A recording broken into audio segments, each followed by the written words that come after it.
Welcome, everybody, to the Hugh Rebels podcast. My name is Jordan. And my name is Ethan. I like movies, he likes video games, and we both like to talk about them. Remember that intro? Bringing that back.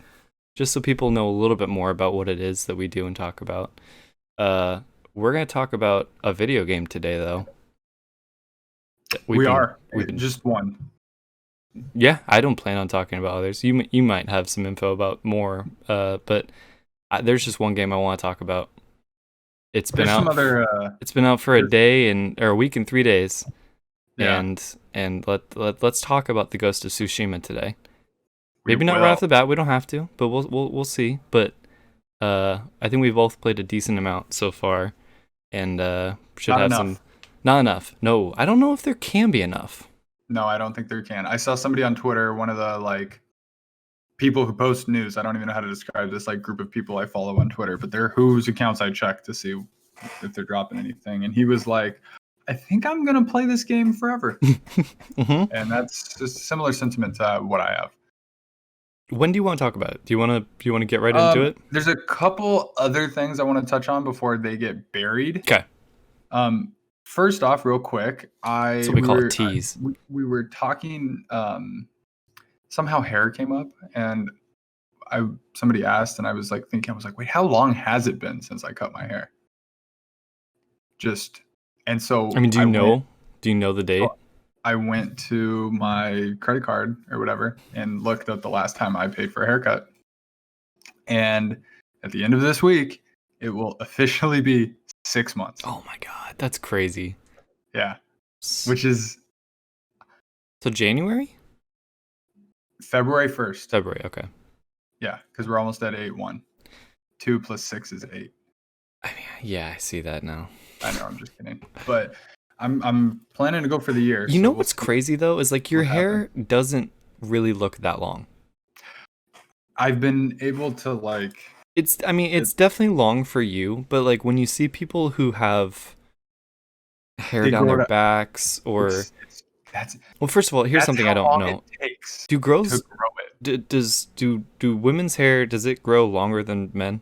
Or, sorry, faster, faster? Mm-mm. It's all the same, right? Yep. So, the guys that grow their hair that long, that is dedication. Yeah, that's the thing, right? This is 6 months. Yeah. In another 6 months, we'll see. It's part experiment, part message, part I want to cut it partly, but also not. Just for once it gets hot, that's usually my reason. But. Right. I think hair does slow down a little bit too once it gets kind of past a certain point. So, that makes sense. Wow. And I went from once a month. Yeah. You went once a month? Yeah. 4 or 5 weeks. Sure. Or so. I would kept it short. I won't be doing that again. I'll keep it longer now, but. Now that you're used to it. Well, it still looks good. Yeah, it's because I showered today. if after a day or so of it's kind of every direction. I want to see the wildness. Okay. Well, I'll show you that at some point. Cool. For sure. But yeah, that's the only random thing. Are you excited for basketball to start up again this week? Oh, it already started. Well, 3 Laker games, and the regular season. Not watched enough of it, but yeah, just watching the scrimmages was surreal. Yeah. And I'm ready now. It's a cool little facility that they have. It's working. Thank you, Disney. And it's an experiment, but also it's real. Yeah. Let's go. Basketball's back somehow. So do they have multiple venues? They're all in the same Disney sports complex, but are there different courts that they're using? Or is it all for games? I don't know.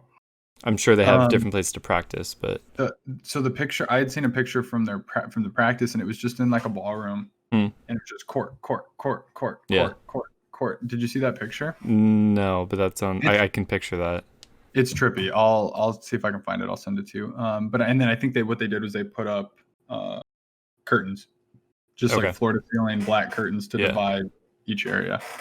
Now, what was this I was seeing of the screens back behind, and they show the fans there? Because that doesn't make sense. It's a Microsoft Teams thing. What is that? where you can be a part of it. But Which one thing I saw, maybe it was just video of a game from a long time ago, but it was like it was footage of people in stands at an arena that they put on this screen. I'm like, there can't be people gathering in a stadium to watch this. I haven't seen that, but I know they're doing that for baseball, and they've got these The weird cutouts. CG people. No, not Oh, the cardboard. CG fans, and they're on loops. And ew. so it's literally he's going like on his putting his hand in his face in his hand, and then like 5 No, seconds later no, doing it, we don't need and that. like 5 seconds later We doing it, we and do it was not need real that. weird. The cardboard cutout I think is a funny gimmick and it's a nice way to like make a little bit of money and be They kind did of that in Europe. the CG thing. No, the cardboard cutouts. The Turkish soccer league or football league. Levin was telling me about this. Yeah. Fans could pay Yeah. to get a cardboard cutout of themselves put in the stands. They've Our been doing this for ages. our So baseball teams are doing it now too. I'm assuming they got the idea from them. Everybody's Yeah. kind of sharing ideas. That's so bizarre. But the Turkish team that is Levin's favorite was also Kobe did a thing with them. Yeah. And so they have a cardboard cutout of him That's cool. in the stands, which was really cool. I imagine it's a lot harder to see people in stands at a soccer game. Yeah, I don't know. It's all very bizarre. Like baseball, like some people are front and center right behind home plate. You know, you could name people, but I want to see a cardboard cutout get nailed, like a head come off. I think I heard my mom was watching the first Dodger game of the season, and they said if a ball hits your cutout, you get the ball. Oh my god, that's amazing. That's so I think great. that's really cool, dude. I want the head to come off. Yeah, what if it what if it murders you? I want to see a decapitated cardboard cutout. I think It can't be that hard. Yeah, those balls come off hot. LeBron, dude, with the gray. It's amazing. It's wild. He debuted that in practice, and we were hoping he was going to keep it, and it seems like he's going to keep it. Because like it's so cool to see him looking old, but also be still a monster. Still the best player in the NBA. So cool. Are you still feeling confident about the season? Is everyone playing? So we lost Avery Bradley because he has a 6-year-old son with respiratory issues. Sure. So he decided it was in his best interest not to travel. But we had also signed Dion Waiters and J.R. Smith, who had not played over 600 days. I missed the game today like an idiot because I didn't realize it was on in the middle of the day. Is he going to get redemption? Dude, that's what this team is all about. That's what this team is all about with Dwight and whatnot. And he killed it today, apparently. And he's looking good. 600 days he didn't play. That's so crazy. In between. Like, that's nuts. So, no, I feel very good about our team. Rondo's injured. He injured his thumb or something. Yeah, I saw that. Yeah. But he'll be back for playoffs. But yeah. And playoffs will be full length? Oh, yeah. 7-game series. Cool. Everything. It's less taxing. They're not traveling. Sure. Everybody should be at their best all the time. How does the family situation work? Are people's families in Florida with them? No, I don't think so. I think they said goodbye. I will be gone for 7 weeks. Wow. Is that all it is? Like they were going off to war. That's a decent amount of time, but that's not as long as I thought it was going to be. Okay, yeah, that makes sense. Some guys have said we've gotten a whole slew of opinions about what it'll be like. Some guys are like, I'm here to play, I'm here to win, like I'm excited, it don't matter. Yeah. And then Jared Dudley was like, that's a long time to be away from like your wife. For sure. Or significant other. Or a young child or something. Yeah, for sure. And so I don't know. We're gonna see. This is fascinating. This is a moment in history, and man, may the best team win, which is the Lakers. Yeah, absolutely. I had one thing to bring up in the TV realm. I know you've brought this up a lot more than I have recently. I had a question. How far are you in Community? We finished it. You finished it? Yep. Okay. So I took a break. Yep, we did. I was getting through it. I watched season 5, episode 1. the first episode after Jeff graduated and he came back and everything was very like awkward. I think that's literally what we did. I didn't like it. I did not like that episode at all. So I took a break. I took like a 3-week or something break, and I came back, and those next 3 episodes might have been the best TV I've ever watched in my life. Holy crap! So it was when Jeff first starts like teaching, and Abed has to figure out if Nicolas Cage is a good or a bad actor. Genius. And then there's the butt crack bandit. Ass crack bandit, right.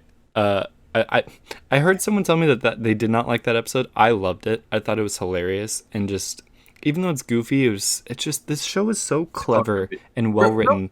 Yeah. I literally was gonna bring up the Nicolas Cage episode as a reason not to do Nicolas Cage movies. That convinced me that we have to watch every Nicolas Cage movie. Because, dude, I've considered both of these. I don't know if there's a more fascinating actor alive. I just want to watch National Treasure over and over. Oh, me too. That's one of my favorite movies of all time. But Con Air. That's him calm and normal, and I want to watch him being a little bit crazy. Yeah. Okay. Third episode. And then the third was spoilers, when dies and they do the whole will quiz lie detector test around the table. That was just a good episode. So witty, and like everyone's performance is so good, and like they just deliver their lines so fast, and it's like that episode was both hilarious and kind of heartbreaking at the same time. Yeah. And it was just so weird for a sitcom, and I thoroughly enjoyed it, so I'm excited to watch more. Oh, and that episode was a very consequential episode. That episode sets up I don't know what happens yet, but that sets up Troy sailing around the world. Yep. Okay. Wait, you watched that whole episode, right? Yeah. He's gone. That's his last episode. Oh, okay. Well, I haven't watched the next one yet, so I didn't know if he was. No. That I thought they made it clear in that. No, that was his exit from the show. That was like his send-off episode. I did not know he left the show. Yeah. Oh. So it was I was. Wait. Who leaves the show 3 episodes into a season? What they did was it was at a point, I forget the year. I want to say it was like 2013. And Pierce was in the first one, the first episode. So things were in motion for what was going to change. The Pierce situation, I know this is like massive spoilers probably, but the Pierce situation was a thing that happened. They then found a way. They were like, we want to wrap it and not just have it fall off a cliff. Sure. So he shot some stuff for a final episode to kind of send him off for Pierce. Pierce. I mean, they could have just said he died the first episode, or is that a little too abrupt? I think it was too abrupt. Because the way it happened, I thought it was good. Yeah, no, they knowing that going in, like they pulled it off very well, I think. Because I was still expecting him to be in the season. When the dude from Breaking Bad starts sitting at his seat, I'm like, okay, is this where it happens? And then when Shirley walks up crying, saying he's dead, I'm like, oh crap. Yeah, he was the replacement. Mike, man, I can't think of his actual name, but that's what happened with Pierce. And then with Donald Glover, he was already ready to leave the show before that season. So I didn't know he left. I didn't. I had it spoiled. I was Googling something about Community, and it was, why did Troy leave the show? And I'm like, well, now I know at some point he's going to leave the show. And that sucks massively. I didn't know when it was going to happen. Yeah, it does. It's a tough thing. You know, Community was not popular. Yeah. When it was out. I had people tell me it was really good and it had that kind of a following, but it never caught on. For, I would say, not fairly.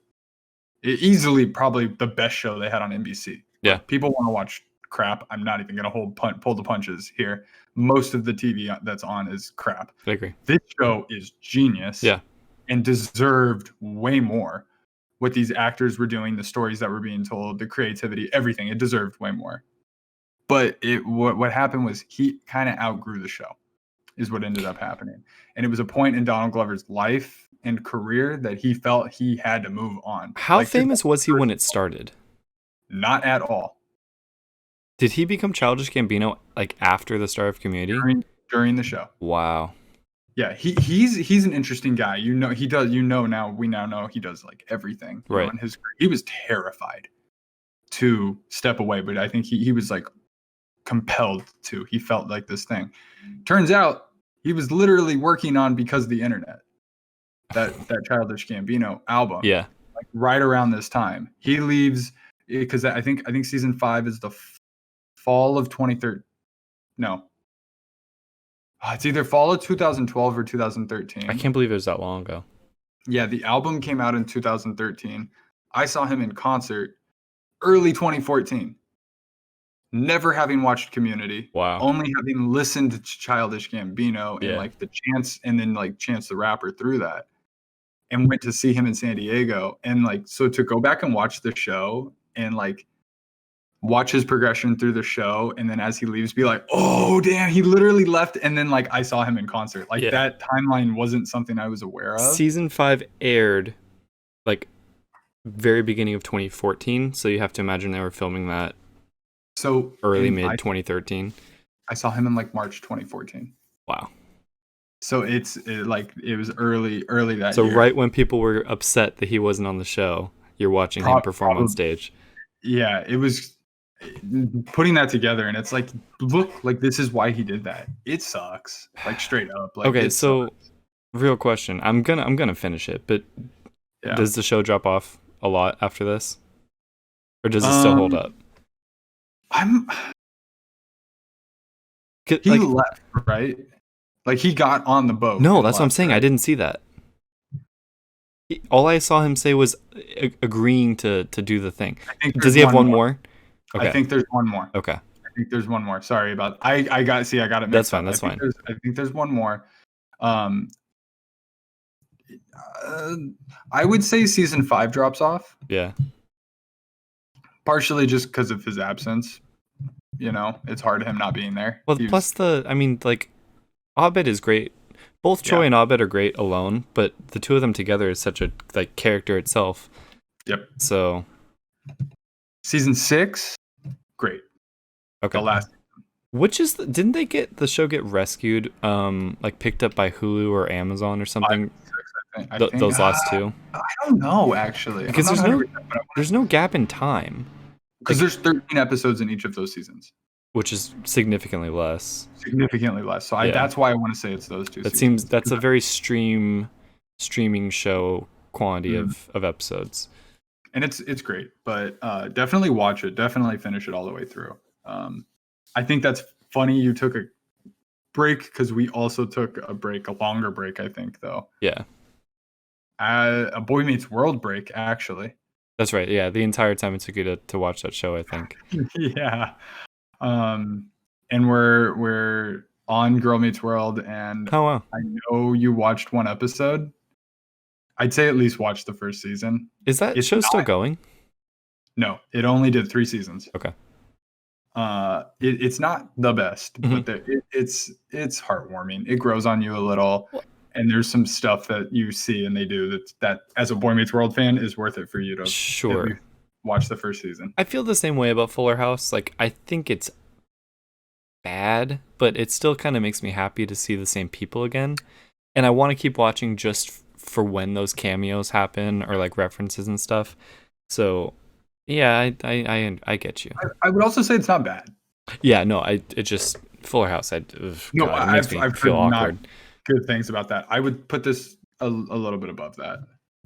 Which is interesting because it's like a Disney Channel show, right? Like it feels very Disney Channel. Yeah. And I didn't watch a lot of that stuff, but it's solid. It's perfect to just throw on Disney Plus. We watch an episode or 2 a day. Yeah. And we'll get through it. We're almost done with the first season. Maya's only watched the first season. She did because she did not like it when she first watched it. But having just watched Boy Meets World and then like jumping into that, it's nice. I have another show that my parents and I have been watching. Ooh. It's I can't believe that this is one of my favorite shows that exists. Okay. It is the Not Too Late Show with Elmo. It's incredible. It's a HBO Max original show. I was gonna say, is that HBO Max? It's so funny. Elmo's comedic timing and delivery of like it is so well done. Like the show doesn't seem like it's for kids. It is because it's Elmo, so kids naturally will like it. But it's made for adults.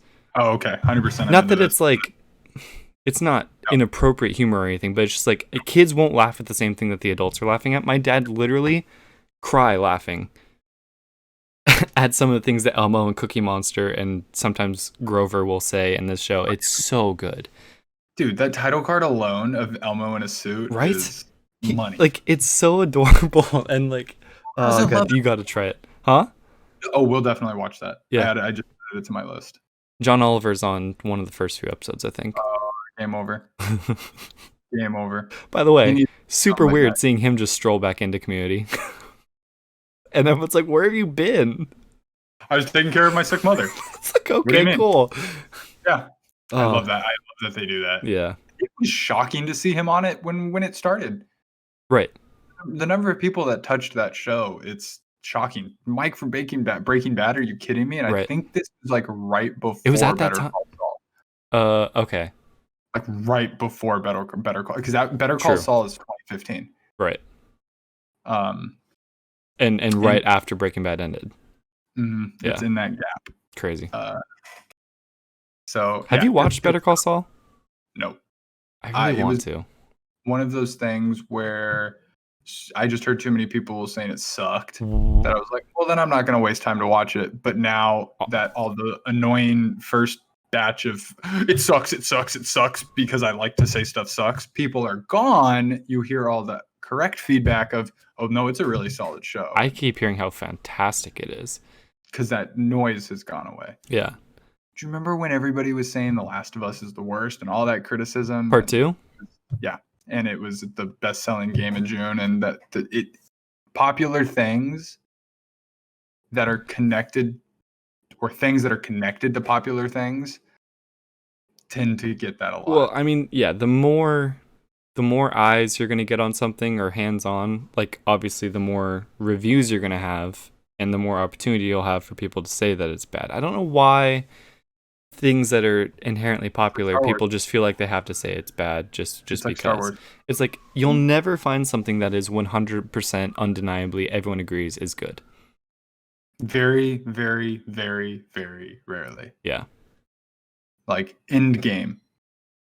I don't remember hearing anything negative about that. Which honestly I find weird. I can't believe that there weren't people on there saying like, this is awful. This is an abomination. I can't believe they've done this. Because it was perfect. But there's always going to be those people that are going to say it's bad just to be that person. Look, like, yeah, I mean, I'm so 100% with you, but like, that's a testament. Yeah. That's the only thing that came to my mind in recent history, that like everybody was just like, bravo. What is Endgame's Rotten Tomatoes score? Endgame Rotten. Good question. While we're talking about this, because I had thought about this, but I am so happy that 2019 was such an epic year for movies. Is a 94. That's not high enough, I feel like, but that's fine. No, I think that's accurate. Just because of how many people have seen that, like I think that's solid. Yeah. But I was just thinking about how freaking fortunate we were that 2019 was the epic year that it was. We got Endgame.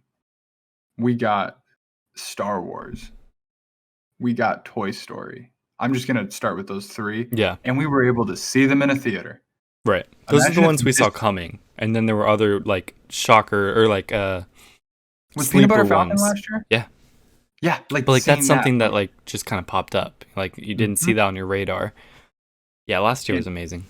And to have that the year before this pandemic, and the feeling of like, what are things going to be like after this? Imagine if like Skywalker was this December and we were like, is it going to be the same? Is it going to be different? Like, how are we going to even be able to do this? Like, to have that nowhere year of all those like endings, I'm really, really thankful for. That's true. just a thought that I had. This year was honestly supposed to be kind of a banger of movies too, though. Yes. I think at this point every year is a banger, but not that level of like 12 years of culmination. You will never be getting Marvel and Star Wars ending in the same year ever again. In a movie, even like I know I keep mentioning Toy Story, but like that's I put Toy Stories in not just a big Pixar movie, right? Like that's no, it's groundbreaking animation series. So yeah. Amongst many others, the big one this year that I can think of is like the Christopher Nolan movie. Right. That I know a lot of people are dying for. They just announced it's being released internationally, to all the people that behaved. Interesting. And so it'll come here later. Yeah. I love it. I love it. We're finally getting what we deserve for our behavior. Yeah. And we don't just get to say we're the best. And we deserve everything. That's all I'll say. Yeah. I wonder how many movies are going to start doing that. Whatever ones think they can make enough money, because obviously there's a lot of money on the table in the U.S. Right. Like that's where they make the bulk of their, other than China and whatnot. But my dad and I were wondering if movie theaters could set up a like pop-up sort of drive-in style thing. So like think about our movie theater. We have 2 parking structures right next to it. One of which is a lot more flat and has a decent amount of space. If they could take that and maybe set up 2, maybe even 3 projectors and some kind of screen sort of thing. I mean, you could start showing some movies. The only question is, do these movies want to be seen in that fashion? Probably not. Some of them maybe. And it doesn't take away from the fact that AMC is still paying rent.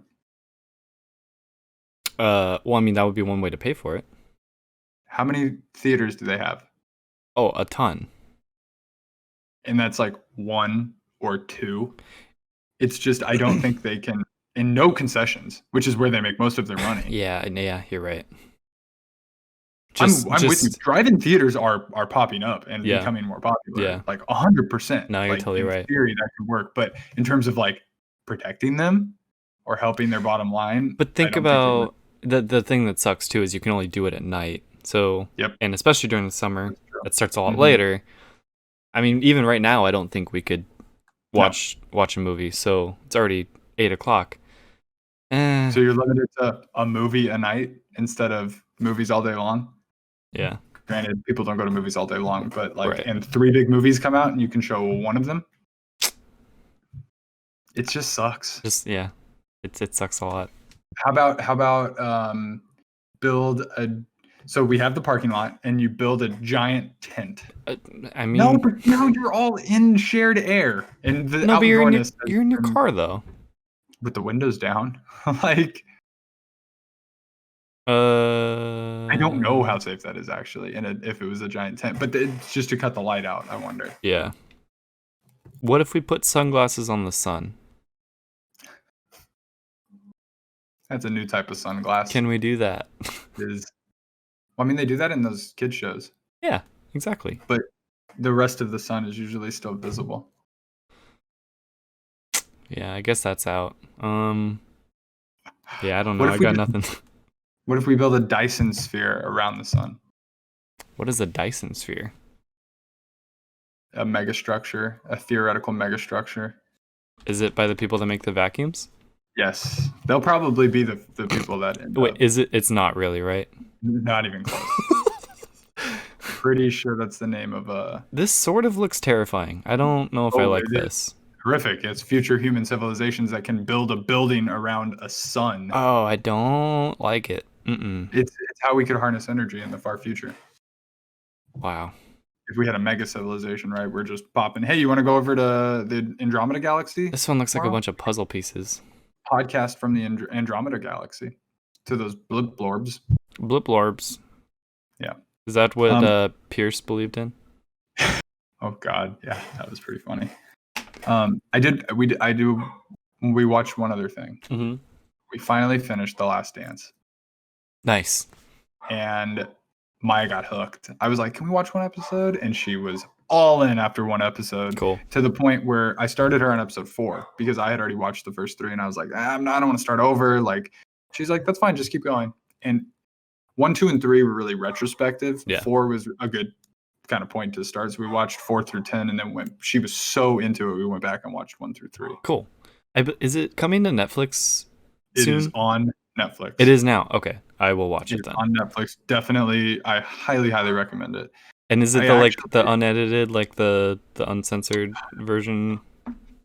That's a good point. I don't know. Because I think I can still access it on ESPN, whatever app, if need be. But so that's how I had been watching it. And then one day I pulled up the app, not on there. So I would love for you to check. Like all of my ESPN content is just shot. Like what else? Overnight. Maya's brother said he couldn't watch Formula 1 on there anymore. The on-demand Formula 1 stuff. Oh, that's weird. So if you could check and see if that's an ESPN thing or I'm having a DirecTV issue or something. I was thinking about contacting them. So I straight up, I'm not even going to I'm sorry, people. No, I straight went on a bootleg site to watch a couple episodes of Last Dance. Sure. Yeah. Because I'm like, no, this is ridiculous. I'm not going to pay for it. I'm already I have access to this. And then it popped up on Netflix, thankfully. And so we finished it on there. Okay, cool. But yeah, please check. I will find that out. Yeah. Very annoying. Yeah, I'm going up there watching episodes the next day. Clips, extras. I'm like, no. Well, I mean, does that line up with the Netflix thing? Is it was it an ESPN timed exclusive or something, and then Netflix buys it? If you pull it up and it's on there, we'll know. But that doesn't make sense why F1 would be gone too. I know, and I don't know if that was a coincidence or whatnot. It's been very difficult to figure this out. There's not a lot of support stuff for F1 though. I know is not I think it's commentated and produced by a channel in the UK called Sky, I think. Okay. And then I believe they're letting ESPN rebroadcast it. Oh, so if something happened there where they're yeah, no, you can't stream this or anything, then that might make sense. But a big network. I hope it's still on TV though, because I record it every week, so I'm sure it is. I think it was just a weird thing, and if it's an IP address thing, screw you, ESPN. Yeah, screw you. I'm not okay with that. I will definitely complain to them. But yeah, that's all in terms of watching and randomness. Some other gaming stuff that popped up and happened. I bought a game. I haven't played it yet, but I bought Episode 1 Racer, and I can't wait to play that game again. Where'd you get it on? PlayStation. Is it on sale? It's $15. Okay. I felt that was reasonable for one of the first games I ever played in my life. 100%. I'm conflicted because I have it on N64, and so I feel like I should get it on my Switch. Right. But I also want to get it on PS4 so we could play online. Yeah. So I'm still waiting. I still really want to get Jedi Knight Academy, which was the other one that was announced around that time. Right. So it's not a remaster, right? As far as I could tell, it's not. It should it should look a lot better. It's not a remake. Right. It's cleaned up. And graphics should be much better. Graphics are identical. Okay. Yeah, because I remember it being a rather low polygon looking game. It's saying the polygons, but in crisp HD. Okay, that's fine. Which is a little bizarre, but it's also kind of nostalgic. Sure. I would want them to just make a new one, but that's not happening, so I'll take it. God, I don't think we've podcasted since I did this. What? It's actually not that fascinating, but it's just kind of exciting. I got a platinum trophy. Nice. Yeah, I haven't got one of those in a long time. How many platinums? I don't know if I know. I could pull it up real quick, but I did platinum SpongeBob. Wow, that was holy moly. I was just loving fast.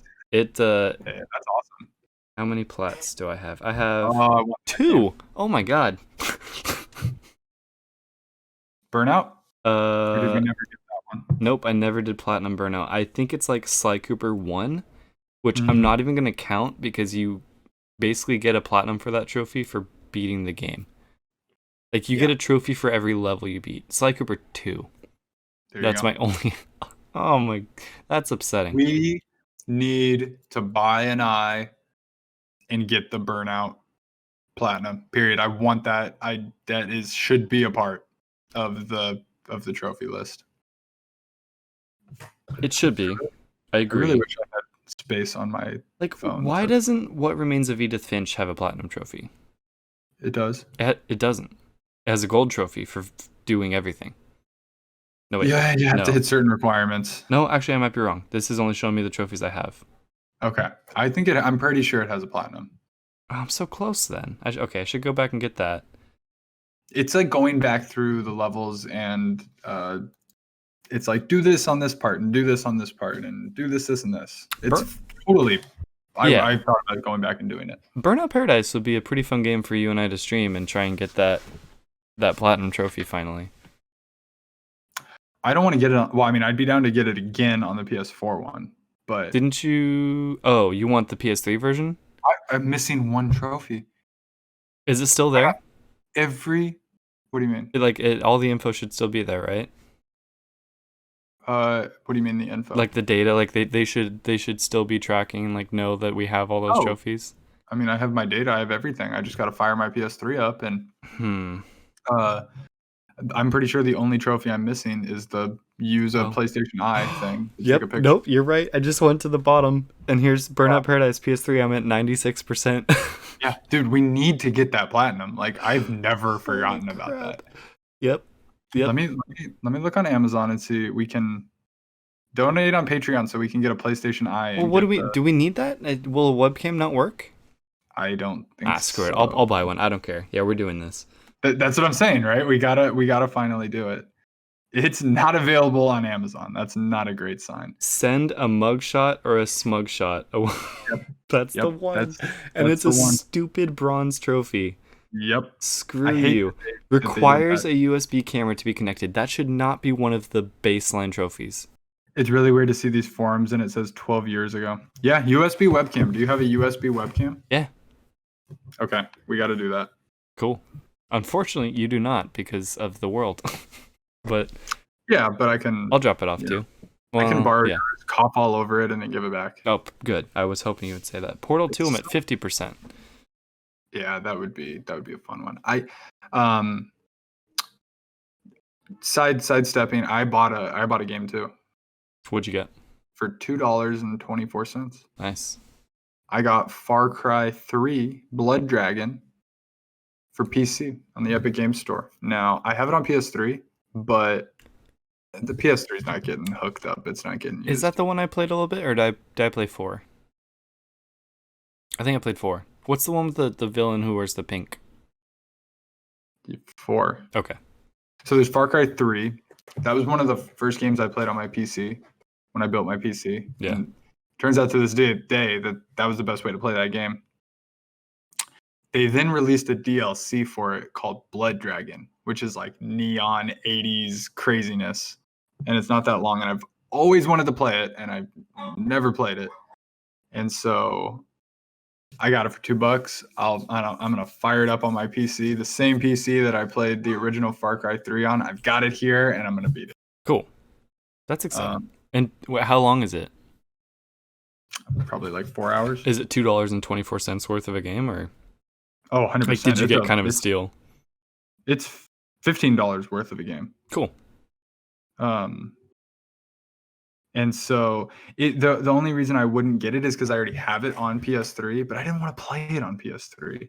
It's the reason I've never played it on PS3, because it doesn't look as good. 4.5 hours. And so I can make it look better on my 8-year-old PC. Right. Weirdly enough. You don't even have a working PS3, do you? Yeah, I do. My PS3 is fine. Is it?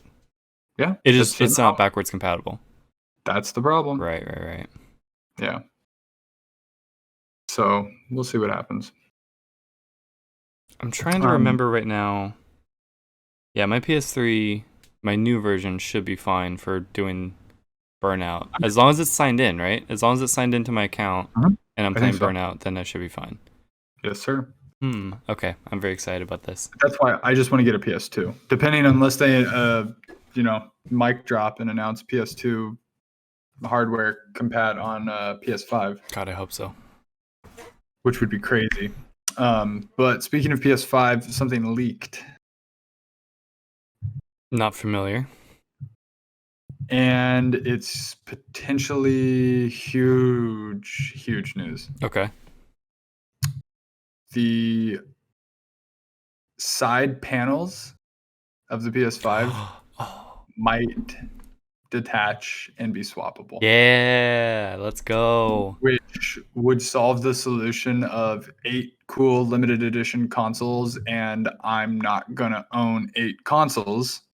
So the idea of buying a console for the look of it, like people do it. for a game, I know, but that's insane. Yeah. That's absolutely insane. $50, I'll buy the side panels. I will buy every single limited edition. Yeah.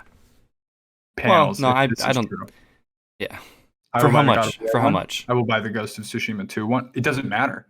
I will Well, it pay $100. does. No, I will 100? pay I would pay $100 Just for the side panels? just for the side panels, because I was never going to drop $400 on a limited edition console, even to replace, like, or to upgrade, Yeah. just on the principle of it's $400 or $500, $400 for another machine. Like, there's just something about that. Yeah. Maybe one.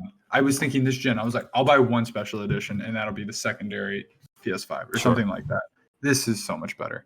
This is great because like I feel like each other major console has something like, I mean, Joy-Cons I think are fantastic. The fact that you can just buy the new controllers for $60 and you can either do like the color combo you want or they're skinned to a certain game, like I think that's awesome. And Your then controllers, like, it adds like, well, but they functional also go on your console, so like it's kind of the same Yeah. thing. It's like sort of the side panels of your console. Yeah. And then Xbox, it's not quite the same thing, but they're like controller customization. I think that's a really cool feature that they love it. have. And what's it called? The Design Studio, something like that. ID, Xbox ID, something like that. PlayStation needs something like that where it gives their fan base a little bit more wiggle room, and they're not just siphoning $500 out of them every time they want to customize a little bit. So their controller range sucks, honestly. Like they have a few, and like the couple controllers that I want to get, since both of mine are terrible and can't hold a charge for anything, they don't exist. I would have to buy them for like a crazy rate on eBay because they only made like a couple hundred of them or something. Okay. Slight concern. No, I believe this. I believe this will happen because I thought I heard on Slight concern. So there's pictures. Yeah. How does that work for the disc version? Because the disc is included on the right side. Now, if it's somehow encased below it, it could work. I see. I imagine it's something where it's above the disc slot. I think it's just the way it would slide on. Like you maybe slide it on from the front, so it kind of hooks in. It goes straight over that disc slot, and then it can kind of clip on the back or something like that. I think it would work. Like it would have to. So if you were to, for example, take both panels off, yeah, it would have to be a sleek. Like you couldn't be exposing something. Oh, I see what you're saying. Do you get what I mean? And that's totally possible. I think what's underneath is just a black box that sticks off of it. I don't think you're exposing any wires or fans or anything like that. It's just. So is naked PS5 going to be an option for people? Just take them off and don't put anything back on? I think naked PS5 would look dope. Honestly, just that black little slim with the like kind of fins on the side. I'm so curious about this. And the other reason is that like a lot of people would just want a black PS5. Right. I kind of do. All other parts of it are black. Sure. So you're instantly, boom, you have black PS5. I love the white. It's representative of like different and new. Sure. And like not just the next black box. Sure. But I also love the idea of being able to switch it up. I do remember hearing something. I don't remember. It must have been a kind of funny thing, but it wasn't long after they unveiled the PS5 and they were talking about.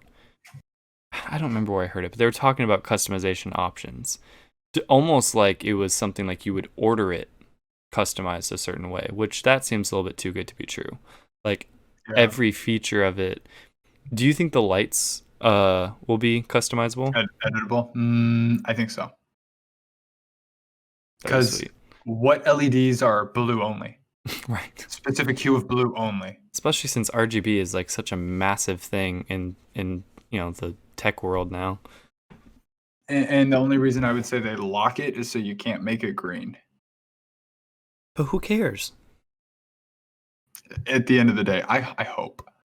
I mean, because it's so cool. My controller lights up green sometimes. What's the difference? That's true. Green means good. And also, I want you guys to be friends. So, hey, let me make my PlayStation a little bit green if I want to. I'm down. So the current rumor is August 6th, which is next Thursday, for the next State of Play. And I'm hoping that is release date, price, UI. I mean, dude, we're getting soon. It has to be. If not release date, we need a. When are we going to pre-order this date? I'm gonna start screaming. Like I've been like kind of. I went from like super anxious. I need a PS5 now to like chilling. Yeah. Because of moving over to Maya's Slim. That's really like helped me breathe.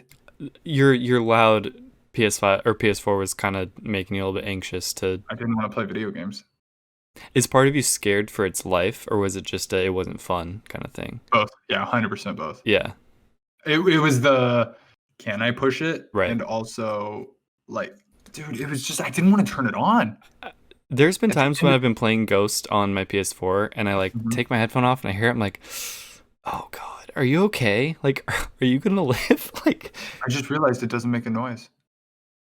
What? The Slim doesn't? It doesn't make a noise. That's amazing. Ghost. Like, I just realized that.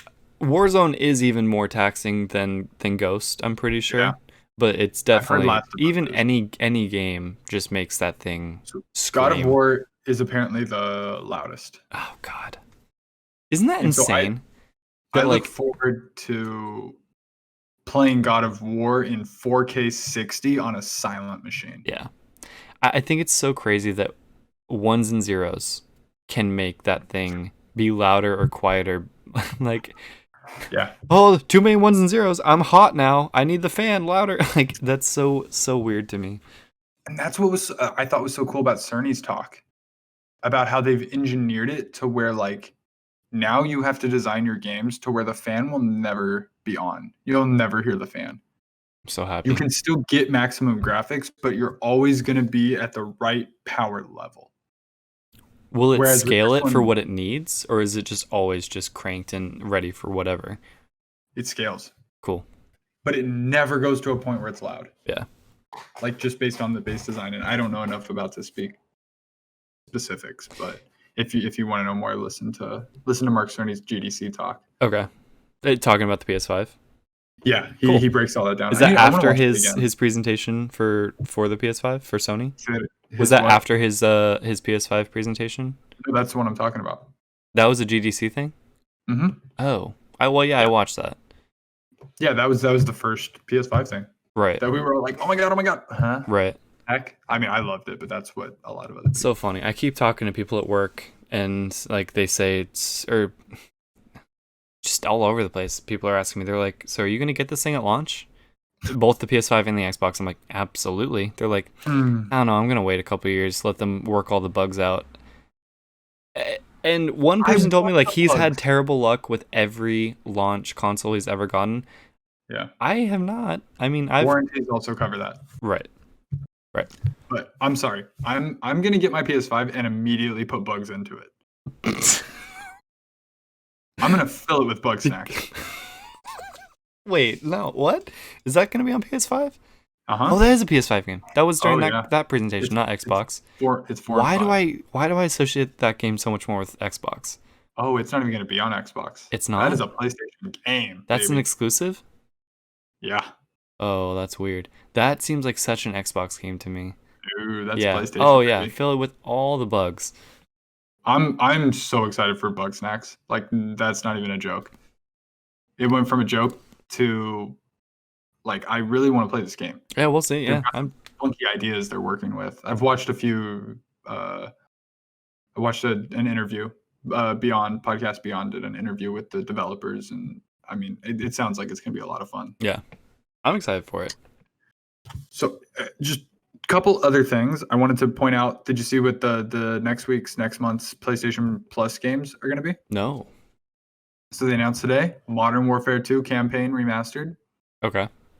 So I'm super excited. I managed to get Warfare 1 and 2 campaigns for free. Wait, how'd you get the first one? Remastered. It was on PlayStation Plus a while back. It was? Yeah. How long Modern ago? Warfare campaign remastered. Before this game came out, right? Last year. Okay, yeah. Because I think they did a bundle. They did like a expansion kind of bundle thing where you could buy that campaign and some like other stuff along with it. Okay. So I'd forgotten that they'd already done that last year or something. But I definitely want to play those 2 campaigns. They're, I remember when they were talked about when they first came out, and I just missed that whole boat. And now that they're literally remastered and gorgeous, like, I think that's a great reason to go back and do that. And I've been playing more shooters, so sure, kind of into that. And then so the other game that they announced is called Fall Guys. And I don't know if you've heard of that. I have not. Let me Google. Look up Fall Guys.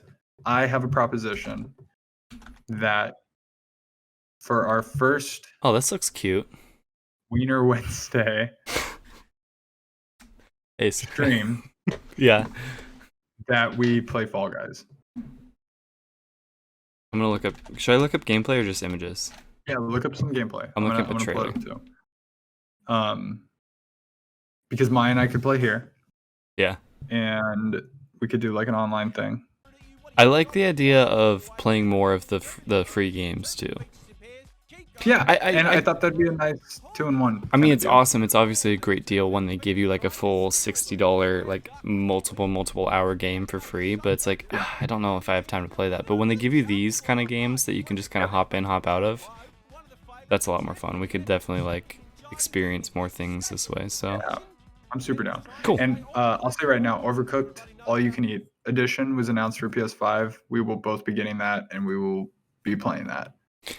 What does that include? It will be a combination of Overcooked and Overcooked 2, all mashed together. Every chef ever, every level ever, all up enhanced for PS5. Cool. Okay, yeah, I'll do that. And they were showing like a side by side of like the original Overcooked levels, like remastered. Yeah. And it's like tree, rock, like bush. Where when you were playing Overcooked 1, you didn't really notice, but then you see the new level and it's like you're in the middle of a jungle now. It looks like a jungle. It's very cool. Cool. Like that's how they increase the graphics, kind of thing. I'm nervous to play that game with you guys, but I'm down. Don't worry, we're pros. I know you are. That's why I'm nervous. We'll just yell at you. Cut the chicken. I don't want the chicken. I'm gonna screw you guys up so much. Huh? I'm gonna screw you guys up so much. That'll be fun though. Yeah, it will be. So I know we've been going a lot, and we have a big game to talk about. I got 2 more things. Okay. One thing that I screwed up, and it should have been the first thing we talked about. Mm-hmm. But real quick, I'm gonna throw out. I thought of an Uncharted idea. Okay. I know you've never played Uncharted. Yes. But they are gonna continue making this franchise. Yes. And need to catch up, or? Huh? I need to catch up. No. Okay. So I really wanted Idris Elba to be Bond. Right. The timing doesn't match up. He's too old. You got to start young. No, yeah, you got to start young and get old because of how long you. How old is he? Mid 40s. Nah, I think that's perfect. But yeah, okay. They want you for like 10 years, so it's more mid 30s to mid 40s. How old was like? Oh no, I guess I'm thinking of Sean Connery now. Yeah, I feel like the old Bonds were older when they ended, or no? Damn. Yeah, it's because of the longevity of the role. Yeah.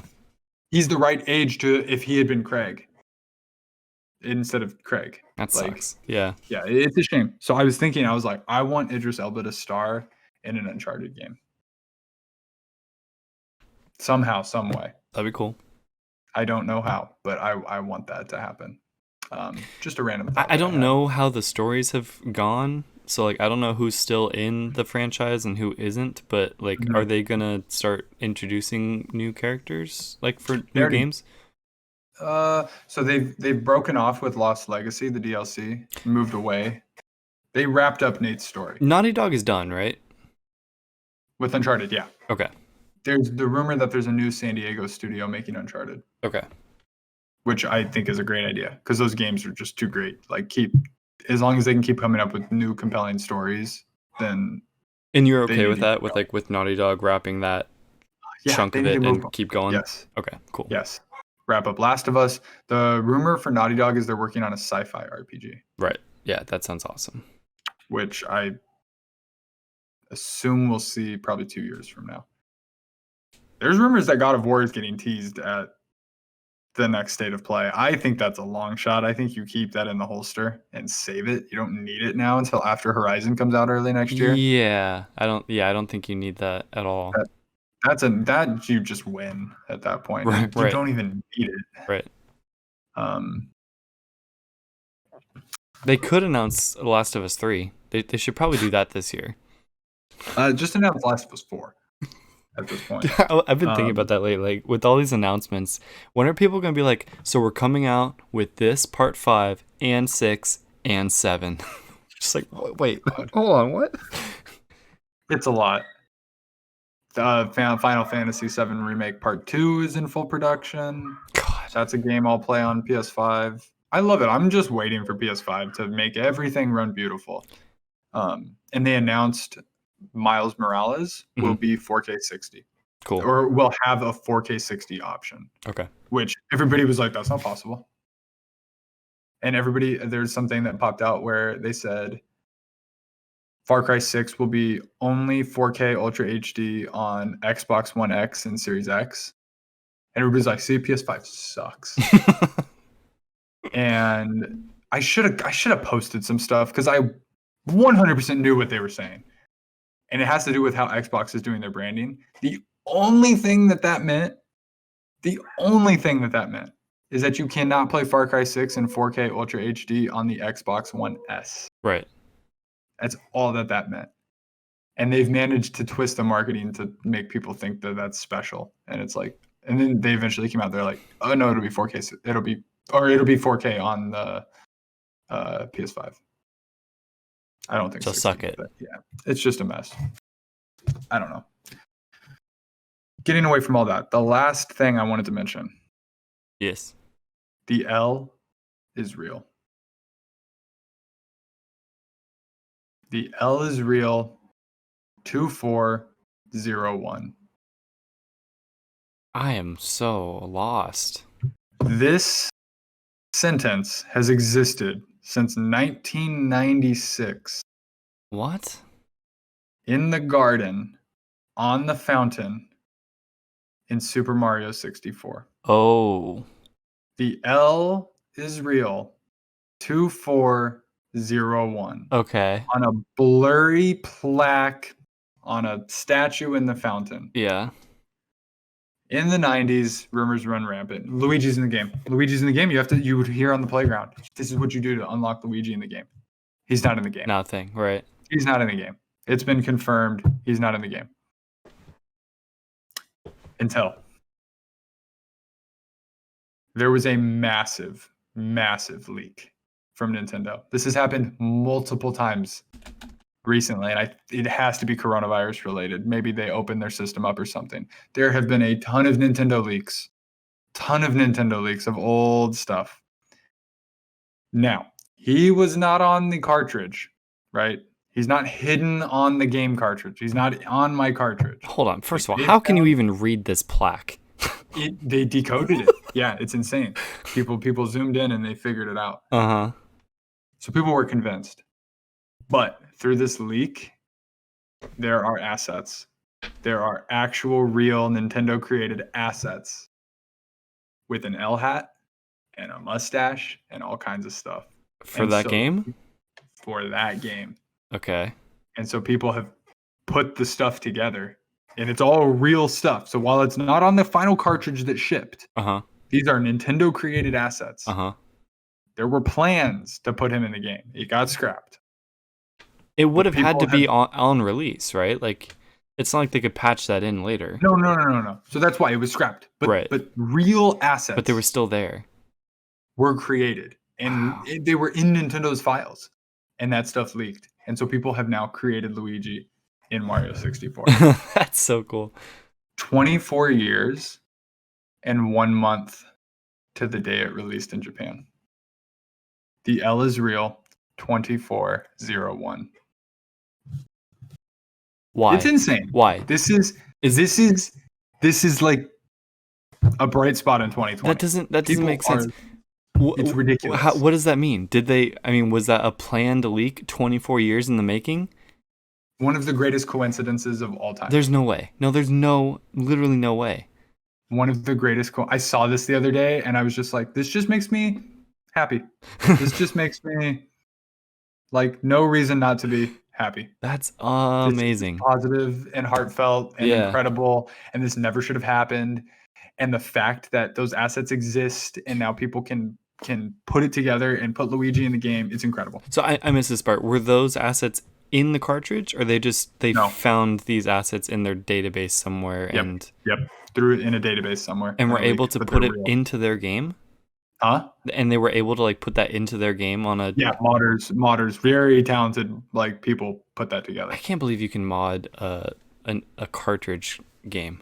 Oh yeah, people have built new Mario 64 games, like full games and sequels and stuff because it's such a beloved game. Crazy. I mean, it's a monumental game in the industry. Sure.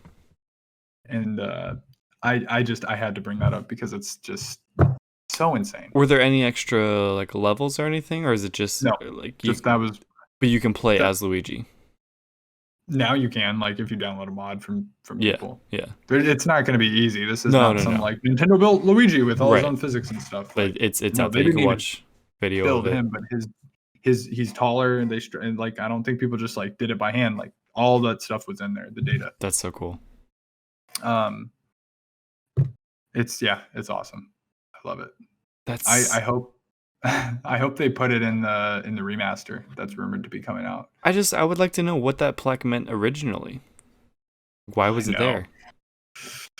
Because it's such a cryptic thing. Like, I mean, would it bum you out to know that was in the works for 24 years? And if so, why 24 years? Like, dude, plan something like that for 3, maybe, you know? I'll take it. They knew in 2020 we would need a ray of sunshine. Yeah, maybe. Super Mario Sunshine. Yep. Oh, the other thing that leaked was like HD assets of like promotional images and stuff, like the cover art and all those like renders. Yeah. Like full HD stuff. Like they got out of that. That looks really, really cool. Yeah. Because everything was not HD back then. Obviously. Heck no. Looked very I want the remaster to be that graphics, even though it would look weird. I don't want it to look like Super Mario Odyssey. Well, the same with Episode 1 Racer. It's like, you don't want it to look super. Episode 1 Racer would be cool, but like you said, there's a nostalgia to it. So I'll be honest, SpongeBob was weird to me. It looked bizarre. Okay. I didn't recognize it. That's good though. It was, and it was. I mean, obviously the sounds and the play style. Good? Okay, it definitely looked better before. Like in the original game, it was definitely very cloudy. Like you couldn't see very far, which is weird. Like even though it's just an image, like it's not even like you're actually rendering stuff off in the distance. I feel like. Mm-hmm. This game, they definitely made everything much more vibrant and colorful, and you could like see much farther, I feel like. But I mean, I know that game pretty well, and playing it, I was like, this looks different. This doesn't look like it did obviously it's a remaster, but it was an odd feeling to me. That's super interesting. I want to ask about Episode 1 Racer too, because I very much remember Episode 1 Racer stuff is constantly loading right in front of you. True. Is it different in the remaster? Is it you can see way out? Oh, I haven't played it yet. Oh, okay. Well, I just bought it a couple days ago, but yeah, I'll try to play it this week and burn through it. If you do want to watch me playing SpongeBob, I did stream the entire thing. It's on my YouTube channel, Monty Joe. You can watch. I think I have 6 or 7 episodes of that game. It was fun. It was nice to reconnect with the old Sponge. The old Sponge. I know we went a little long. That's okay. I think we had a lot to catch up on. Yeah. But we still got the big kahuna. The reason you're here. The reason you're here. You probably saw the title of this game. Yeah, we're gonna talk about Ghost when we return from this break.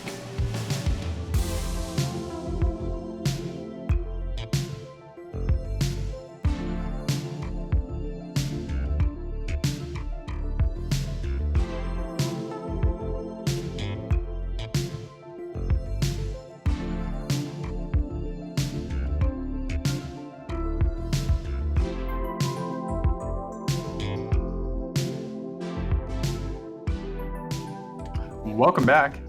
It is time to talk GOT. GOT, not Game of Thrones. Heck no. No, the new GOT. The better GOT. Ooh, hot take. So, when was it that you first showed me this game? Was it Game Awards? Week 2017. Was it like a Game Awards trailer? It was Paris Games Week. Paris Games, okay. Because I remember you showing me, and I'm like, this looks cool. Like, this definitely looks great. And it's been on the horizon for so long. Mm-hmm. It's one of the earliest games that I can remember, like, really looking forward to, saying, I know I'm going to play that game when it comes out. Because, like, Last of Us wasn't like that. I never intended to be on board with that.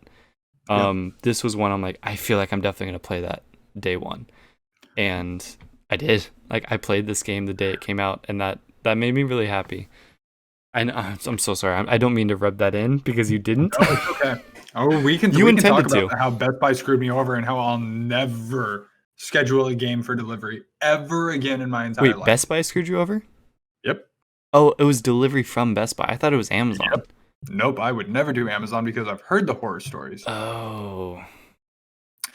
But I've moved past the initial. Let's not be negative. Let's just talk positively.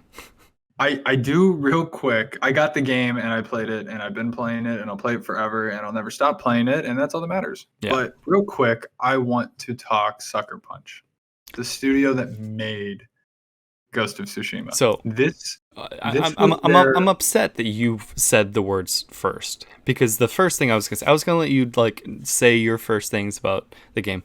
I just want to say that I could not be happier that this is a Sucker Punch game.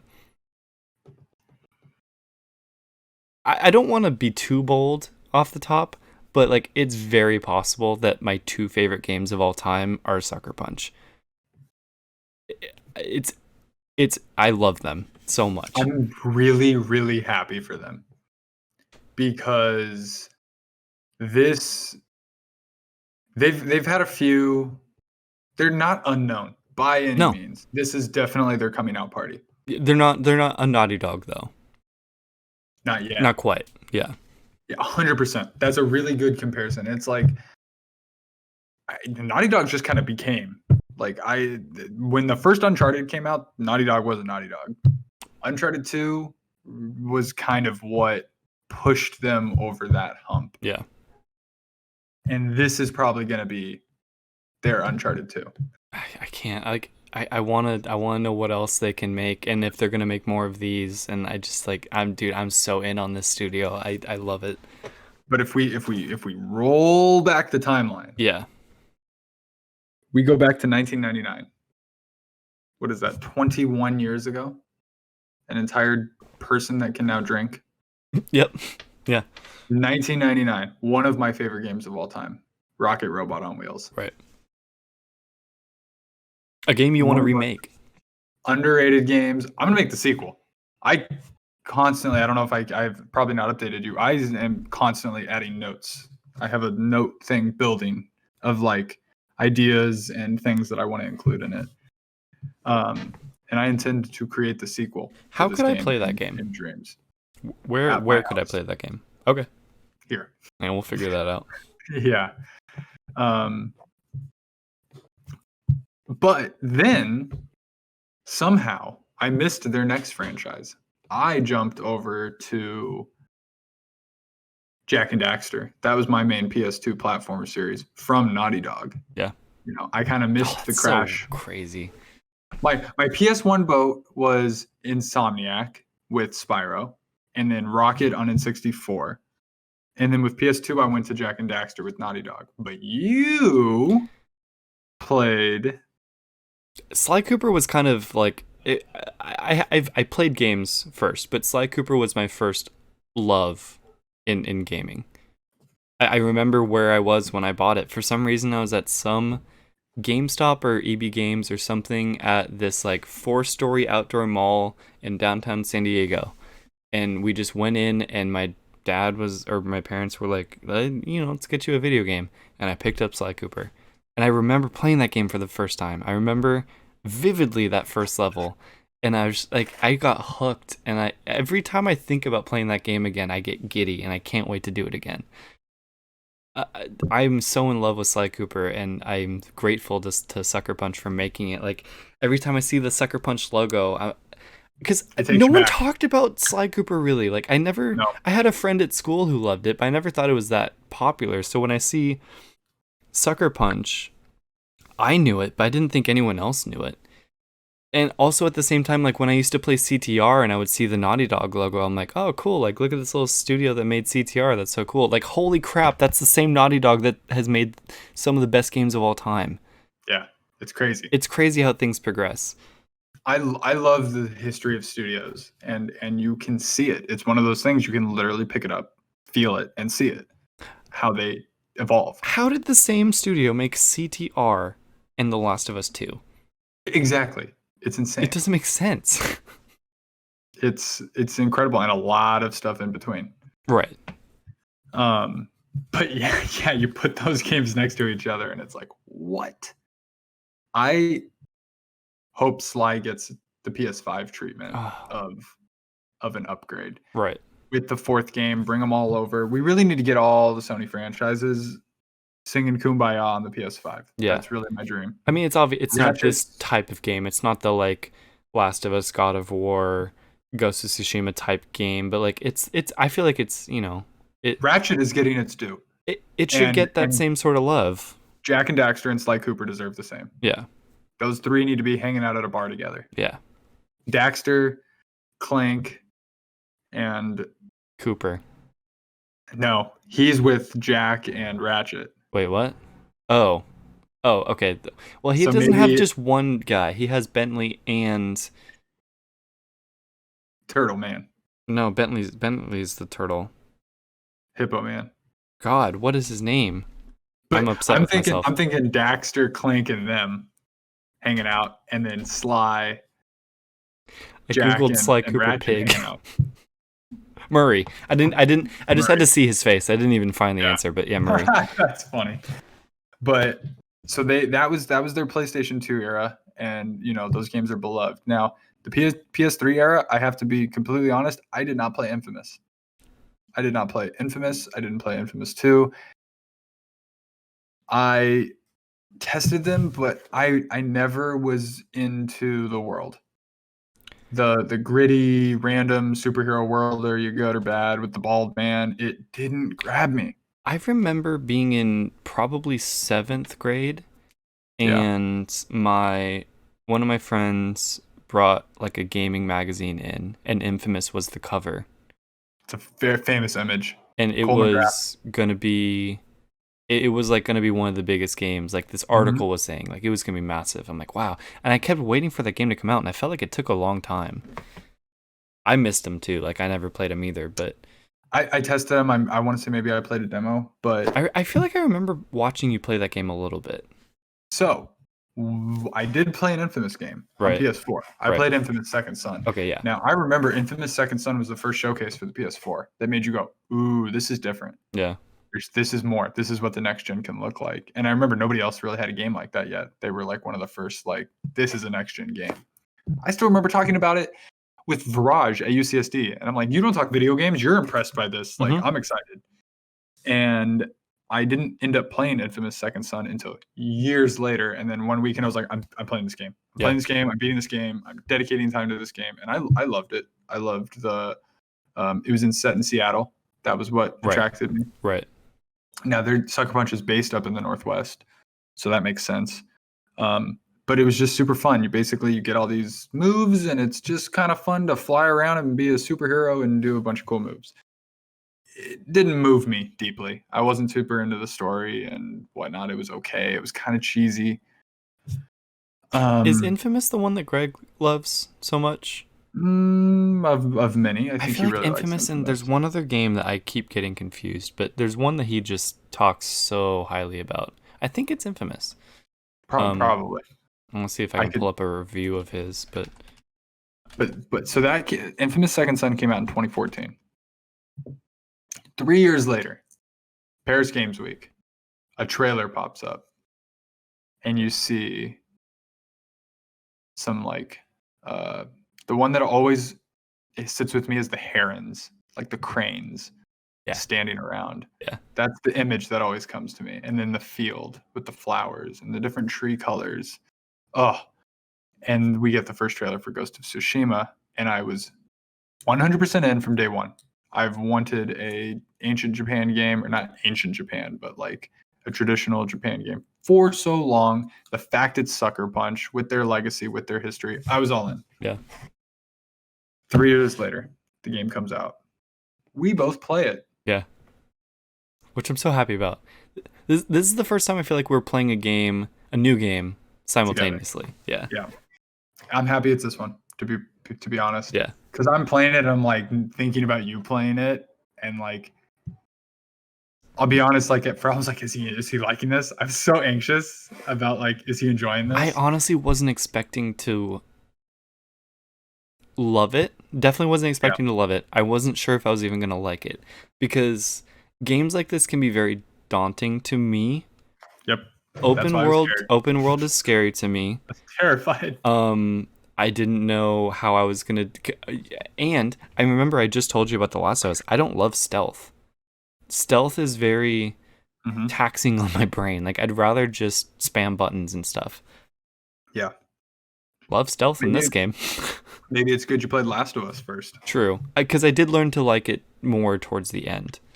But I knew pretty quickly that I loved this game.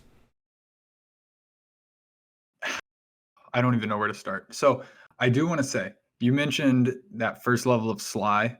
Yeah. I will never forget the first level of this game. Pretty much from start to title card. The title card, dude. I was streaming. I was streaming this game. There was actually a guy who has like been engaging with my streams pretty consistently. He had said, I was explaining the game to him, and he said something about hype. And I hadn't gotten to that part yet. And when that freaking title card hit, I'm like, this is hype. This is amazing. This is one of the coolest things I've ever seen in a game. For me, that was so amazing. So I was excited to play this game. I was shocked how quickly it starts. Yeah. I was too. I'm like, I start killing people? I don't even know how to do that. Right. Okay. No. I'm murdering everybody. Yeah. Okay, this is cool. And you and then you stop, and then you get going again. I had forgotten even about a title card. I felt like I was like 45 minutes in. I was already into the game. Yeah. When I hit that field and you're running on the horse, it just rushed over me. My entire body got goosebumps. Yeah. And I was like, oh my God. Like, this is okay. Like, such an awesome setup. Timing of it is so perfect. I think it was perfect that you do forget about it. Because you're just like, all right, cool, I'm in the game. And then they're like, no, now it's time to go. And you're like, oh, yes, yeah. Exactly. There's only one other title card that's I think will stick with me like this one will. And that was Assassin's Creed 2. Really? I think a lot of other people would echo that. There was something about the title card in that game, and I feel like they've been chasing that every game, and they've never gotten it again. Do But the games Assassin's usually Creed have? 2. So I'm sorry. Continue. No, they don't always. Well, because And like the it's fact not that right it's when so you far start the in, game. I feel like it's when Yeah. you hit start, it's like here's the game, now play it. Like that's what I feel like it is for a video game. So I'll tell you straight up, Assassin's Creed 2, the game starts, you're born. Like this is what's so incredible about Ezio's story. You see his birth as a baby, Yeah. all the way through Assassin's Creed Revelations with him as an old man. He's one of the most special characters in the gaming like history. Yeah. So you start it, and then he's young, then you're doing all this. It's not until you finally climb up one of the tallest buildings in the city that you start in, and you get to the top, and it pans and it gives you the title card. That's so cool. It's incredible. Like that moment is one of the reasons I Love still that play series. Creed. Yeah. Like it, and that's not anything. But there's that moment has stuck with me so hard that like, no, I don't want to undersell Right. how important that moment in Ghost was to get me into the game. Right. There's something that it just hits that just makes you go, okay, yeah, I'm ready for this adventure. I'm so happy you got his hype for that. Oh, dude, I loved it. I absolutely loved that. So, what's your horse's name? Okay. The fact you pick a horse and you gotta name it, and when it said like this is a permanent decision, I didn't go, oh no. I went, oh yes. Right.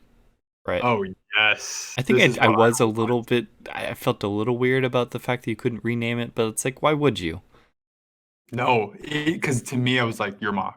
I was more thinking of Breath of the Wild, where you can have so many horses. I think that's what I was more kind of used to. But now it's like, although you can ride other horses in this game, correct? Yeah, you can jump on another horse. Right, but yours will always come to you.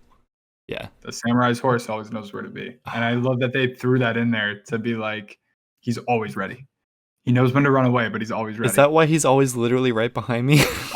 Yeah. That's how I interpret that. So funny. It's like Samurai's horse. Boom, he's there. Yeah. Because we're also in a fantasy. We're also kind of in a movie. Sure. Kind of a thing. Sure. Now, I want to add one more thing. I was supposed to watch Seven Samurai, Kurosawa movies. Right. We were going to do that before this game started. Right. Obviously, with the pandemic, we weren't able to do that. I still want to do that together. Yeah. And so... Because we'll probably still be playing this game. This is our first samurai movie. Yes. And I'm excited to go watch the inspiration afterwards. Cool. And I think I might then, on a second playthrough, play Kurosawa mode. Yeah, dude, that'd be dope. So I'm also playing in English. Are you? Yes, 100%.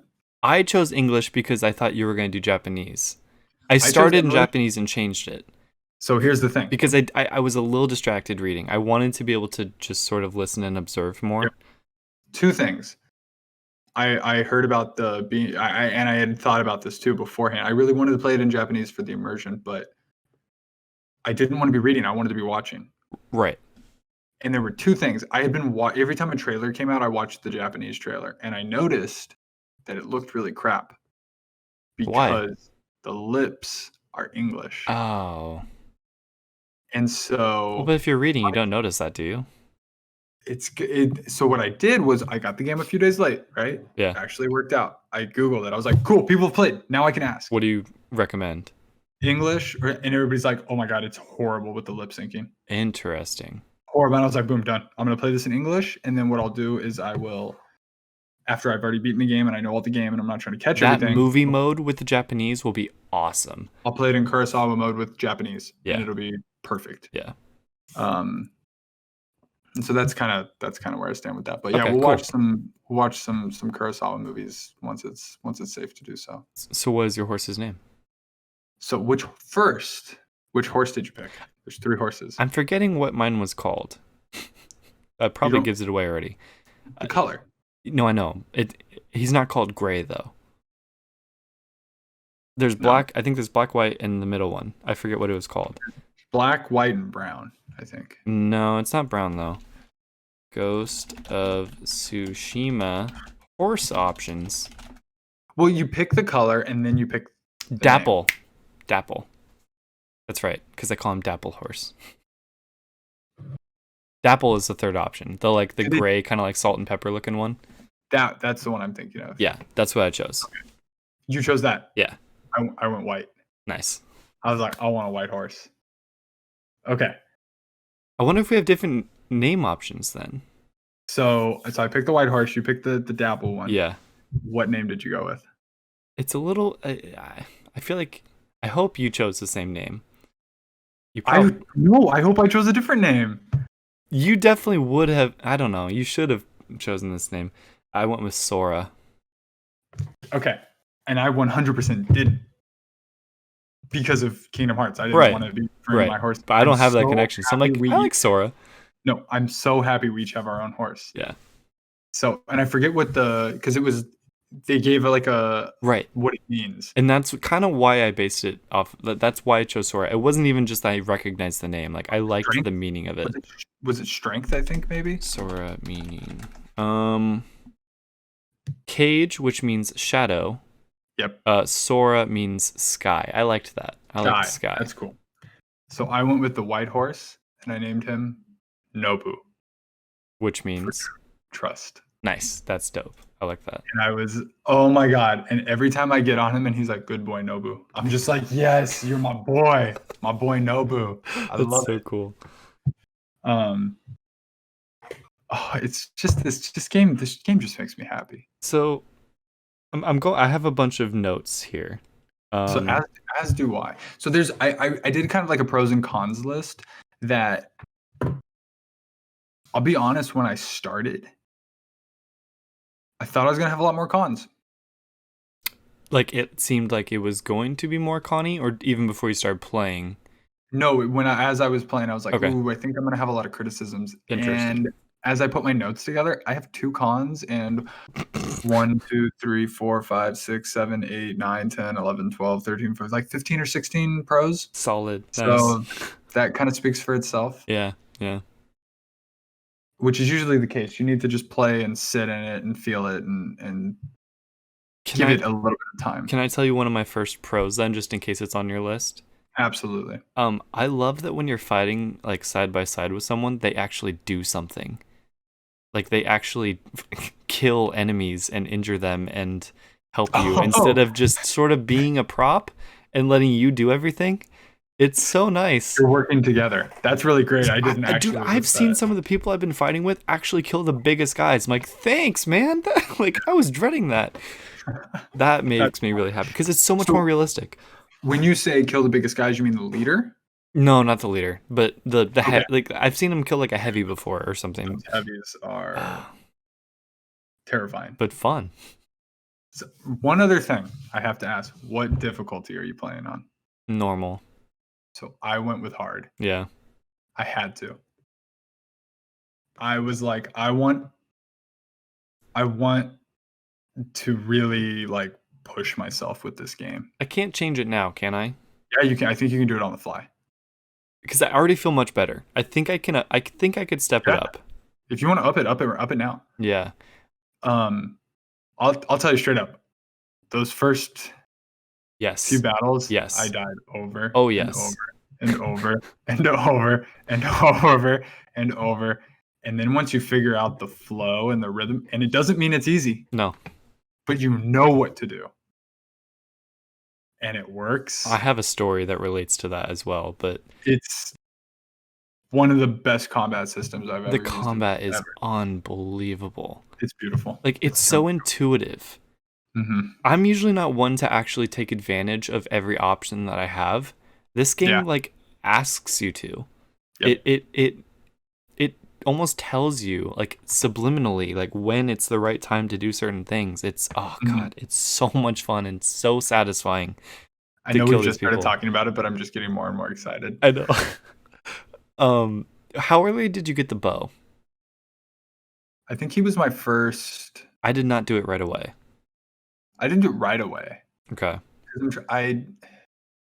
It wasn't my first like main story mission. I did one other first and a bunch of other stuff. Which other one did you do first? When you get the girl who saves your life, when you get her brother. Oh, I did that last.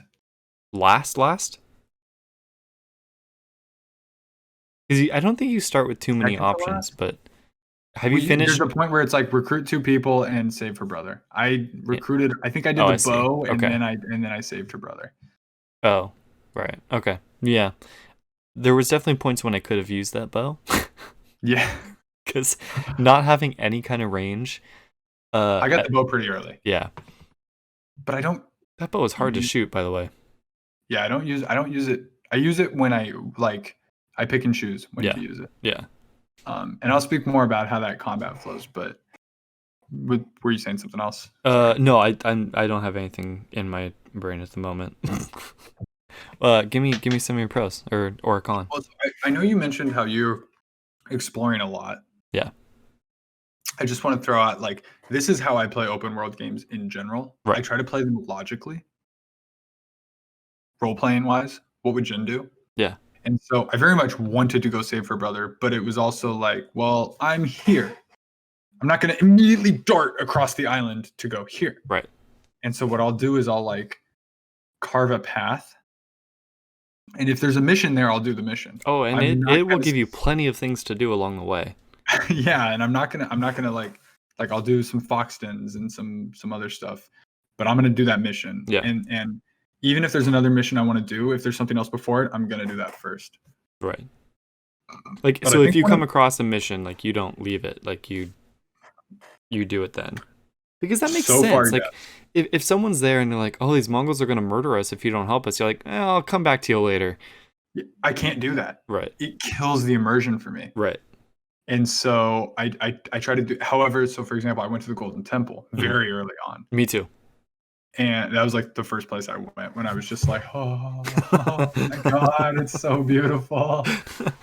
And I got a mission from them. I didn't immediately like go rush to wherever the location was that they said they needed help. I went to where I needed to go. And then when I happened to be in that area and I knocked it out. If I meet someone who is the mission, yeah, then I'll do it. If they're like, I hear this tale of a faraway secret monk or something, like, okay, I'll find them later. Yeah. Which is so cool too. I haven't done hardly any. I think I've done one of those. One of the like legends. The blue ones? Yeah, I've done one of those. I did one of those, dude. It was a lot longer than I expected it to be. Yeah, it goes. The Heavenly Strike. Yes. Okay, I did that one too. It was so cool, dude. It was so much fun. I saved my battle. Oh, cool. Did you get it first try? I got it first try. Nice. I had that much health. Oh. It was...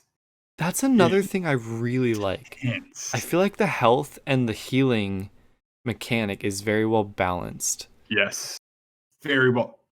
I definitely still die a lot. Yeah. Like, it's not just like, oh, just heal up and kill everybody. Right. No. It's a losing battle at one point. Because you have to earn the health. Or choose how you're gonna, like, the charms, where it's like you can earn more resolve if you want to, at the sacrifice of something else, maybe. So I feel like that's all very, very nice, and you're not just regenning health automatically, which would be lame. It's absolutely. I just dodge, fully healed. No, right, no, that's not what you want. If you are on a quarter moon of resolve and no health, and you have a heavy left, you're like, oh god. You feel it. This is terrible. So that's what I love is like by taking you through the samurai training, it's almost like I realize this and I still haven't even fully adapted it, but like that's how I have to like be myself. Is like I have to breathe and focus, and then I can get myself out of a sticky situation. Yeah, and I can definitely feel when I'm not focused, I die. Right. But if I deep breath, okay, just dodge, counter, dodge, hit, like you can do it. Yeah. And you can string stuff together. And and to me, that's a sign of like a fair and well-built combat and system. you don't even feel like a superhero or anything like too insane or unrealistic. A little bit, but like maybe on small groups, but you should. You it feels like a really well-trained, masterful samurai, like just taking care of business. Well, but the other thing I'm starting to realize is like, one, this is a video game, and in video Yeah. games, you're always the super mega hero. It's also like the building of a legend, Right. but still grounded in reality. Right. Like you were saying, I think they balanced that really well to where you're not invincible, but what you're doing is also probably improbable But not impossible. outside of a video game, Yeah. right? Yeah. But I think that's also what samurai movies are like, right? Mm-hmm. Like, and even the legends they tell you, you're kind of like, they're still legends to you. It sounds mythical, but It sounds mythical, but like you're almost becoming mythical. well, like the Heavenly Strike guy, he sounded totally mythical, but the movie you learn, it's not that ridiculous. I mean, it's exactly. Powerful, but it's a Mhm. thing. Yeah, you don't just do that and you win. Right. And so I can just extrapolate out and imagine by the end of this game, we will be our own legend. Yeah. I've heard some people refer like he fights like a demon. Yeah. After some battles where it's like, yeah, what did I just do to all of these people? I gotta like, say oh though, my I don't goodness. like because I hit a mission where I kept rescuing Mhm. people, and they kept saying that they're like he looked like a demon, or I think they might have said a ghost at some point, something, and Yeah. it gives you like a prompt of like what you want to say, and he either says like I'm not a demon, or it's like I'm Mhm. just something that, or I'm just here to help, something like that, and I just Yeah. started thinking like I feel bad that he is thought of in that way, or even that he was trained to be respectful and to kill people by looking them in the eye, and then I don't know if you've hit a cutscene where they talk Mhm. about what Mhm. he's doing now, and I'm like, I feel bad that I've taken him on this path. So I knew that this game was going to have that all along. Because they touched on that. Mm-hmm. And I actually wanted to speak to that and how they've handled it. They've handled it beautifully. Beautifully. Because for this to be a good game, because that was always confusing to people when they had trailers, was like, why are you grappling up and ninjaing people? You're a samurai. You're supposed to face people head on. Right. And I think they did such a good job of establishing Jin's character as this. And he is only doing this reluctantly so at the beginning. Yeah. Because he has to. Yeah. And he's actually becoming bigger than just a samurai. This is more than just a samurai game. Yeah. You are becoming a legend above and beyond that. Right. And I'm so with you to where there was a guy sleeping. I ran over him to wake him up. Interesting. And face him face to face because I had to do that for me. Right. But as the game is progressing, I'm stealth assassinating people more and more because it's the only choice if I'm going to survive and I'm going to save these people. Right. Right. And the way they're doing that through gameplay is so beyond what I thought. I thought it was going to feel very gamey, and it actually feels much more real.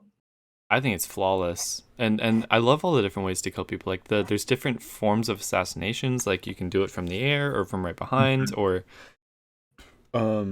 you can do a face-off if you want to. The standoffs, I do that every single time it asks me to. Every single because time. It's so satisfying. Yep. I wonder if it's harder on the harder difficulties. I wonder if they give you less time to react. Maybe. Probably. Because I feel like I mean it's easy, but it's still once they start faking you out, it can get a little. Well, I mean, it's tactical. It's like I can easily take out 2 people right now if I just do this standoff. So, have you missed any standoffs? I have. I had a streak where I hadn't missed, and then I started missing a few, and you have no health after. Ooh, really? Yeah, it immediately goes low health heal, and I'm like, shit. Okay, survive.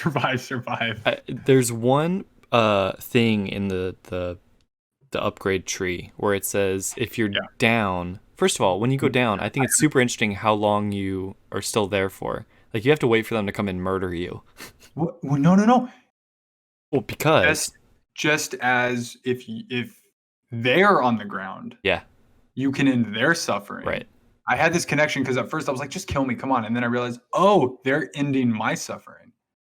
Which you wouldn't think they would. Makes sense. Yeah. It is in a merciful way, but at the same time, they want to kill you. Sure. So, right. But there's one perk that you can upgrade where it's like spend 2 resolve to get back up. Is it 3? I think it's 3. I remember seeing it and I'm like, I never have that much resolve left. Like, I don't never. even want that. If I go down, I'm down.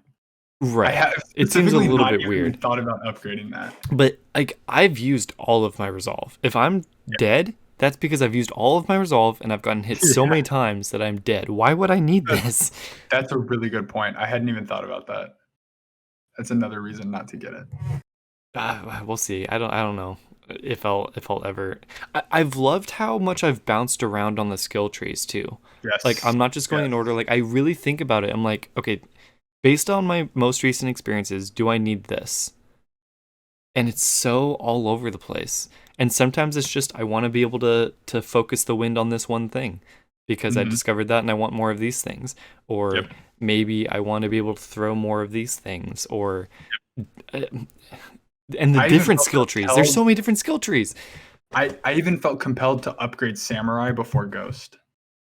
Right. I was like, no, he's a samurai. I should upgrade more samurai skills. I shouldn't make him a good ghost. But then I ran into a couple situations, just like you said, where I was like, I could really use that. That would be very useful. Yeah.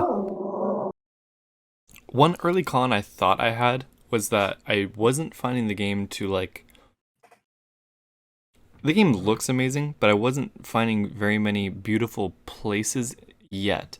Like, in my first few hours, I wasn't finding anything that's like, wow, I need to open photo mode. Like, this looks incredible. Okay. But as the game goes on and builds, and you I don't know, I don't know if it's just the way the game unfolds, but like you start finding new places that are like very, very breathtaking, or like even like mystical and magical looking, and then you like see a place that you recognize off in the distance. Everything starts to become more and more breathtaking as the game goes on. And I love how easy the photo mode is too. I was just gonna say, you mentioned photo mode, and I was only doing hold for screenshot, and then I was like, I need to confirm how to get photo mode up, and it was like right click, boom, done in photo mode. And now I've been just I don't even know how many pictures I've freaking taken. It's ridiculous. Did you want to say something else about photo mode? Photo modes are a little bit daunting in and of themselves, how many options there are, because I can spend way too much time on one picture. But so I go very simple. I do too. I frame, I zoom in and out, and I do cinema bars. Cinema bars is the only. You hit triangle, go up like 3 times, and you'll be on the cinema bars. It just adds black bars, and it just makes it much more cinematic. See, doing that to me is the same thing as people who zoom in on an iPhone that doesn't have optical zoom. That literally does nothing. Because you can zoom in on the picture later. You're just cropping out everything else. Yeah. So it just makes it look more epic. I get that. But like, I don't want to lose a moment I was stuff. game playing. Yeah, I get you. That's the differentiating factor. I take both. I usually take one of each. Oh, okay. Oh, yeah, of course, because you can. Yeah. Yeah. You're still in the same scene. I do the cinema bars for more of like a marketing type photograph. Okay. That's how I view it. It's more like, rather than here I am standing on a cliff with a beautiful vista, which in and of itself holds up. Yeah. I mean, I'll take screenshots just in game. I think it's funny how I tend to mix it up. Like, sometimes I'll pose him like he's looking at the camera, which is really weird. But doing candid stuff is cool too. Like in action, you're like climbing a cliff or something, and like you have this amazing view behind him. I like doing stuff like that. So there's one photo that I keep forgetting to take, and it kind of melds in with another note that I had that I wanted to talk about. Yeah. And one of those moments that I've yet to think to push the button. So one of the negatives I thought when I first started playing was the animation system. It felt a little clunky, not even bad, but where I felt like there were certain transition animations missing. Like what?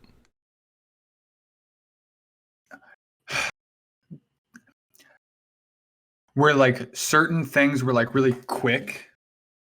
Like, oop, we're in this animation. Are you talking about combat related or movement?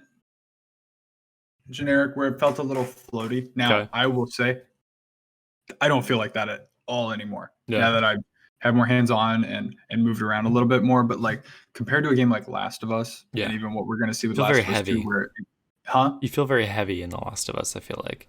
heavy and it looks real, Yeah. and everything's very smooth. Even like so, by the time they got to Uncharted 4, the difference between like Uncharted 3 and Uncharted 4 was the smoothness and the in-between animations that made everything just feel very real. And almost like sort of randomized.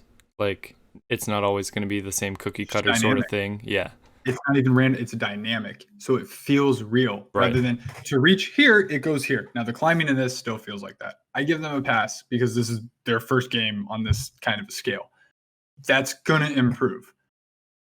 But I've noticed other things that are actually so impressive that it makes that stuff not even, I don't care about that stuff anymore. Yeah, like what? One of these things is the fact so I kind of set it as like a systemic animation system beyond what I thought was going to be possible in this game. I thought it was going to be walk up, you're fighting. Now you're in fighting animations, right? And you can only pull from the fact that mid-fight I can sprint. I can just sprint away. And so I had heard that this game drew a lot of comparisons to Assassin's Creed. Okay. In Assassin's Creed, that's what you run into, where you're kind of stealthing. If you want to switch to another, it doesn't really work very smoothly. Yeah. In this, I can literally like be like, fight, fight, fight, sprint away, jump over a fence, roll, and kill somebody else. Yeah. All dynamically, all smoothly. Yeah. But where it really caught my attention was the fact that I just like jumped off a cliff and all those prompts are still available. So you don't have to, in Assassin's Creed, you have to line up on a cliff, for example, stand on the edge, wait for that assassinate prompt. Right. And then it'll trigger the jump assassinate animation. Right. Now that still happens in this game, which is actually really thankful. Like if I'm on like stairs or something, I don't have to like climb up and then try to do it. It'll just, you could click it while you're still on the ladder and it'll do it for you, which is much better. Yeah. But when I first jumped off of something and like midair, I was able to assassinate and it like transitioned the animation dynamically into it. Yep. I've done that sometimes where I'm like, I'm gonna break my ankles, but that's like, oh wait, I can just murder this guy right now? Yeah, sure. And it works. Like they clearly designed it for that. Yeah. So that's the picture I've been dying to get. Midair assassination pose. Sword out, and I want to pause it in photo mode and get like a shot of me in the air. Oh, that's so cool. About to kill. So you can, if you want to try to get some of those too. Yeah. We'll see. That's the one shot I've been waiting to get. Yeah, we should share our images once we've gotten through this game and beaten it. But yeah, that kind of there was one other thing that I just randomly wanted to try. Most games this doesn't work. I wanted to just run at somebody on the ground, flat-footed, jump and attack them. From behind or from in front? No, just instead of just pushing square to swing, push X and then push square. And there's a different animation, right? It does it differently. And it might actually like triangle. I feel like I did that one time and it like kind of caught them off guard. I jumped, I kicked the dude. Oh yes, that's what it was. I loved that. I was like, "What? This, you can do this? This is just a thing?" I didn't remember realizing how I did it, but I remember when I've kicked people, and I'm like, "That was awesome!" Like that was so cool. And triangle, I think. Okay. Is what I remember. Okay. But so it's that level that has made me go, "Oh no, this is not a surface level. They've built some deep, stuff into this systems." That allow for that. How about the fighting stances and how easy it is to transition between them and how cool it looks? Oh, it's so awesome. And it just feels so good to just hit R2 and like pick the one you want based on the kind of person you're fighting and just like, I'm going to wreck you now because I know this stance and you don't stand a chance against me. If you were just a guy holding a sword, you would just go like that. That shouldn't be a difficult thing to do. No. And they make it really easy. Yeah. So I love how they handle. How many do you have? I only have 2. 2. Okay. Stone and water. I can't wait to get wind. I'm very close. What? Because is it leaders? Wait, is it wind or water? No, what's the next Wind. one? Wind is next. Yeah. Is it leaders that you have to kill to get another stance? Yes. Observe or kill. How do you observe? I don't know if I've done Have you that. observed anyone yet? I don't think so. So I just killed everybody. if you come upon a tribe, so here's one thing I like that I'm not saying it is like Mhm. a callback or anything, but it was very reminiscent of Sly Cooper, the observing people from like a perched point. I Because that's didn't even think about such that. a Sly Cooper thing to do, to like get up on a pointy thing on top of a rooftop and watch that level's boss like Yep. go around and interact with people to kind of like figure out what's going on. You do that That with has to be these Mongol leaders that has to be influence. because I love it's that. not easy to get the prompt to observe. Like it's a button you have to hold. That's why I haven't gotten it. Yeah. You got to I get to know a point. I've done the survey points. Is it different from that where you go up and you have to like move it until it highlights an area and then you can hit X and it'll talk about it? It is different than that. I From what I haven't. Yeah. can tell, because like I've tried doing it where I'm looking at the leader and he doesn't know I'm there, and it Yeah. won't call it. But Okay. there's a certain place in like the camps where he'll go and like practice his moves. And I Mhm. think if you can get to a point where you can see him while he's doing that, then you can like trigger this observe thing, Okay. and that will count towards your progress as well. I don't think doing that and killing him counts as double, but I did find out that killing the leader, dying, and then killing him again does count as two. So that's one way to cheese it a little bit. I don't think that happened to me. Because I'm pretty sure, because I found a Sure camp. didn't take it away and give it back. No, I'm not sure. That definitely might have happened. Because that would be a really big oversight. You could just literally get all stances off one person. Right. I'd have to go back and check. I remember being like, I wonder what's going to happen here. I'm like, oh crap, I got it again. Because I did it once for killing him and then once for observing him. But I got to talk about one of these Mongol camps that I came across. So Yeah. this was my first story mission that I decided to do. This Okay. was after, first or second? What was the very first mission? You go with the lady. Mhm. I think it was the second mission that I decided to do. You go to the one camp where he's not at. Right. That's where you. Yes. So I did the next one. That's where you assassinate for the first time. I think so. Yes. So Okay. I chose the next mission. It was I don't know, a 600 meters away. Yeah. I don't have a sense of scale in this game yet. I'm riding. I'm discovering things. I'm getting a little distracted. I have my wind. It's taking me in the right direction, and I have my meter up in the top left that tells me how close it is. And I get to like 100 meters, and I find this town with wooden spikes all over the place. Like, this is a little town. Yep. And it tells me like Mongol encampment. I'm like, all right, here we go. Let's wreck some fools. I got absolutely obliterated by this town over and over and over. They were never ending. And I had it. Person after person after person. I hadn't person. upgraded myself yet. I didn't have hardly any resolve, any health, no bow. I couldn't get the archers that just kept shooting me repeatedly after every single sword and shield and They heavy. will hit their own guys. They will, yeah. I've noticed, which is terrifying. But I was so unbelievably frustrated. I spent well over an hour at this place. I'm like, this is insane.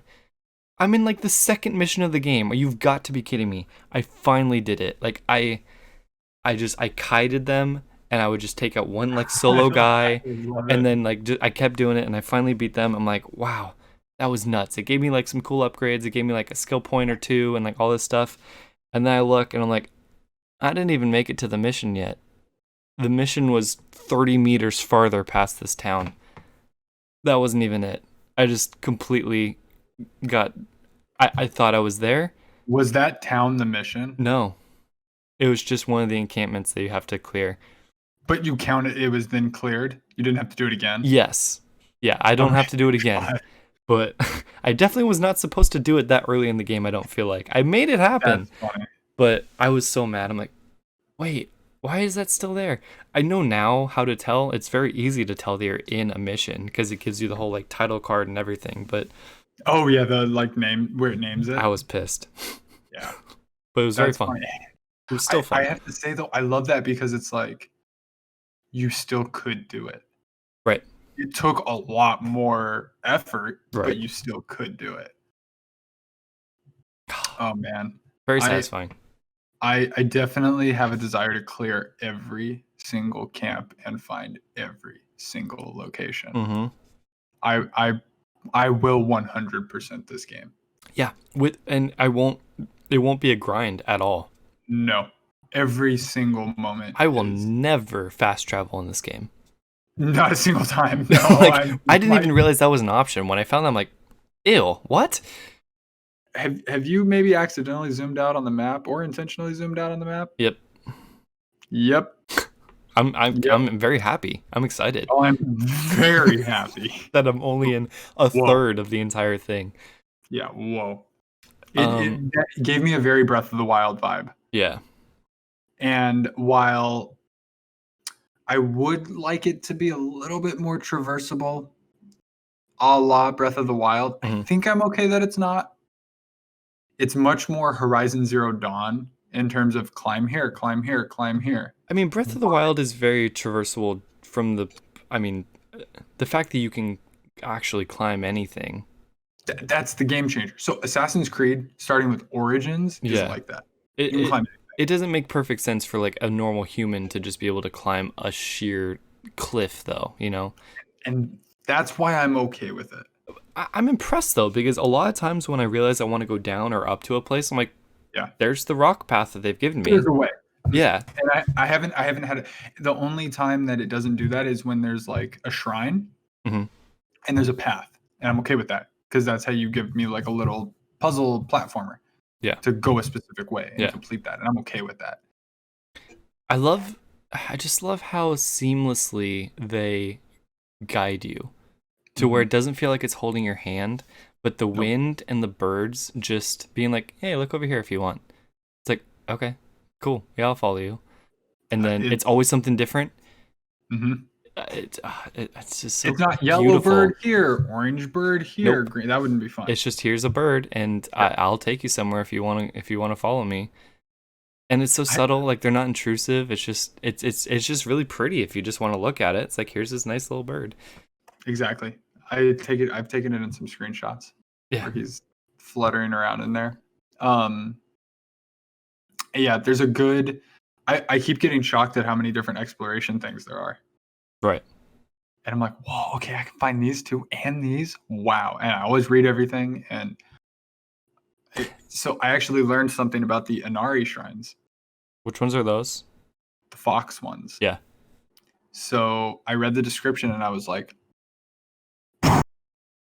in Kyoto, one of the top sites is called Fushimi Inari. And we literally climbed a mountain.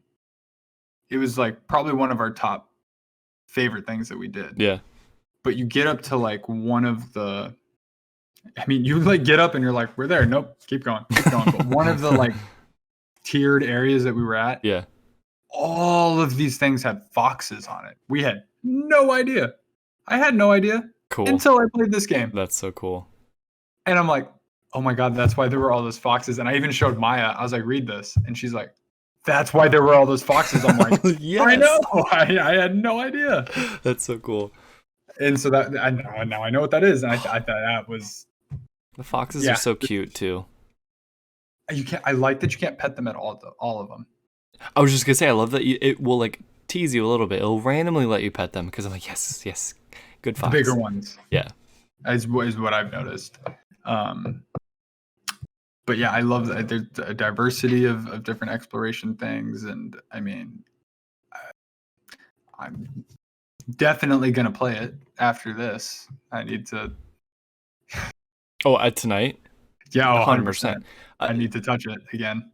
I do this a lot with games because I'm very bad at getting through games in a timely manner. So I look up how long they are. Like I'll look up the time to play, and I saw that this game was like 20 hours. I'm like, that's not bad. I don't care how long this game is. at all. It's definitely gonna take me more than 20 hours, and I don't care. If it's at 100, it's like the opposite Red Dead. I'm like, can it be as long as possible? Because the last game I know I put a lot of hours into was Breath of the Wild, and I put 150. God. And that's only because the Switch tracks it. That's like, when I did that, I knew that I hadn't done that in a long time. Yeah.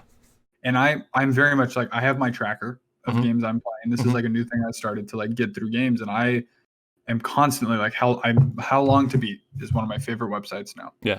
And I look up games. Okay, this long. Okay, well, I'll do a 4-hour, and then I'll do a 10-hour, and then I need to do this 30-hour game, so I'll slot this in. It's here. tactical. Like, you have to kind of like plan right there around it. Well, sometimes I want to feel like I've completed a few games. Yeah. So I'll play a few shorter games. Sure. And go, oh, I don't have to think about those anymore. Those are done. Yeah. That was great. With this, I'm so right there with you where this will be the game that I sit with. And that's just there, and I just play, and I don't care. Which I feel like is what like Cyberpunk will want to be as well. But I don't 100%. I don't know if it will have the same reaction as this one is having. It might. I hope it does, but it should be natural. But like should. Yeah. Sorry. What?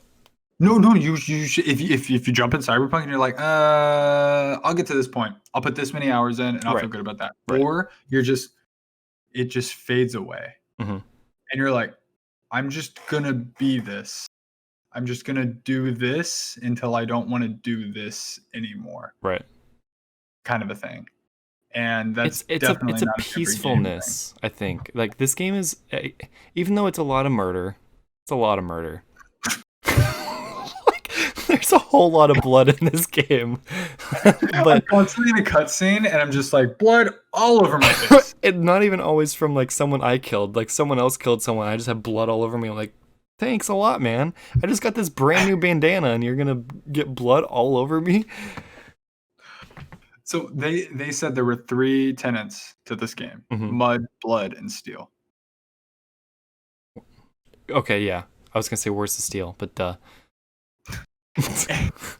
I saw a GIF of somebody where they like killed somebody, and the blood went in the water, and it was naturally like physics-based diffusing throughout the water. What?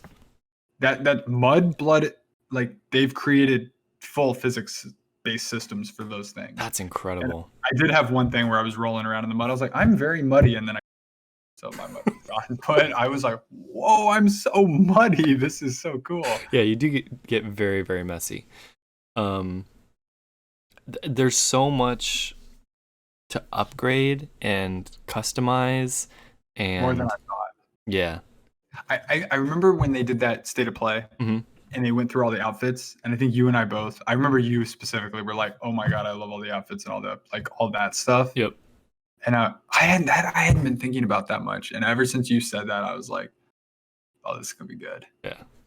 And it's even better than I was expecting.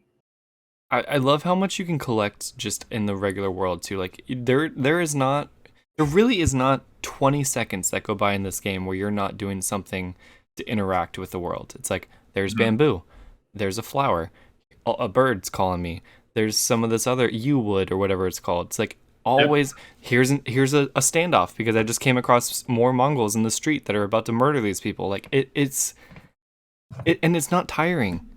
No. I was about to say, like, this game is peaceful. Like, I feel very calm being this samurai. Well, that's good, because that is the samurai. It's like, you're not like, oh, I'm gonna F these Mongols up. No. You're like, fight me. Yeah. Done. So much fun. I am genuinely in love with this game. I will throw out, they just patched in, they did a new patch today. I think it was today or yesterday. And they've added an even harder difficulty. Really? Yeah. That's a weird thing to just patch in this early. Basically, they'll kill you in like 1 or 2 hits, but you'll kill them in like 1 or 2 hits as well. Oh, really? I don't think I'm gonna up it. I think I'm good with hard. And then they also added in a less stressful combat option, but I'm not 100% on what they did and what that means. On the hard difficulty, I guess you wouldn't know. I mean, like, No, are you stronger on hard than you are on normal? strong. So I would say a standard single swordsman, Mm-hmm. 3 hits. After you break their kind of stature, Yeah. or including that? No, 3 hits of not on their sword. Okay. I pretty much hit everybody skin. Yeah, I feel like It's only the double swordsman that I have to really triangle to try to break their stance, and then I can get like a few hits on them. So even with a regular swords person with the default stance, you walk up to them, 3 hits, they're dead. Counter with after counter. Okay, gotcha. To kind of throw them off. Yeah, I'd say otherwise they'll block it. Well, or you do triangle to break their like white bar, and then you hit them. Is that what you do? Do you do that, or do you wait for them to attack you, counter them, and then hit them? Most of the time, I have to counter because if I try to break somebody's someone's stance, gonna hit you. Somebody else attacks, and that was one of the other things I wanted to point out was they had mentioned this in one of the PlayStation blog posts before the game came out, was about how enemies will swarm you. They're smart and they don't wait. They're not like, oh, he's fighting him. Let him finish fighting him, and then I'll let him kill me. They wait a little bit on my difficulty, like more than a real life person would. Like they should easily be able to kill me if they just stab me in the back. They will swarm and make it a little bit uneasy, but like they don't all just hit me. I'll have 3 people attack at once sometimes. Okay, that's okay. There you go. That's what makes it hard. It's insane. And at that point I just bail out. Right. And I have to try to line up with one person. Right.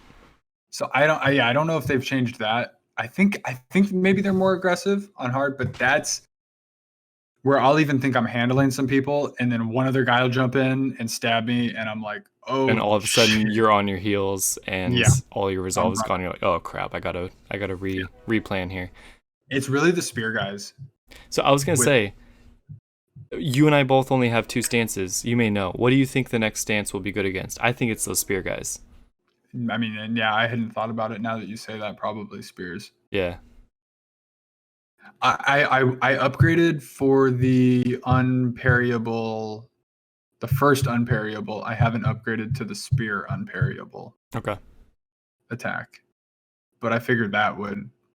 It almost feels like cheating once I can parry everything. Attacks. Right. But at this point, I need it. Like I went through this one camp. This is a story mission that I don't think you're too. You can't samurai your way through it.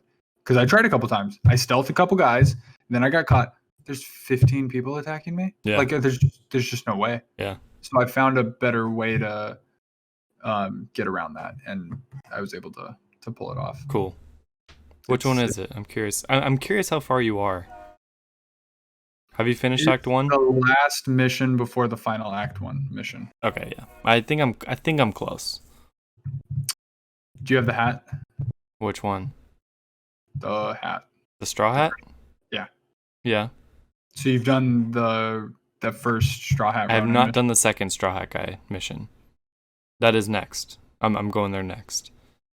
You have the forge? Yep. It's right around that. I think that might be the next one. So the guy that you meet on the road who I think gives you that straw hat, it immediately gives you a second mission with him, but like he says that he's going to stay there or something, or he's like, I'll meet you there.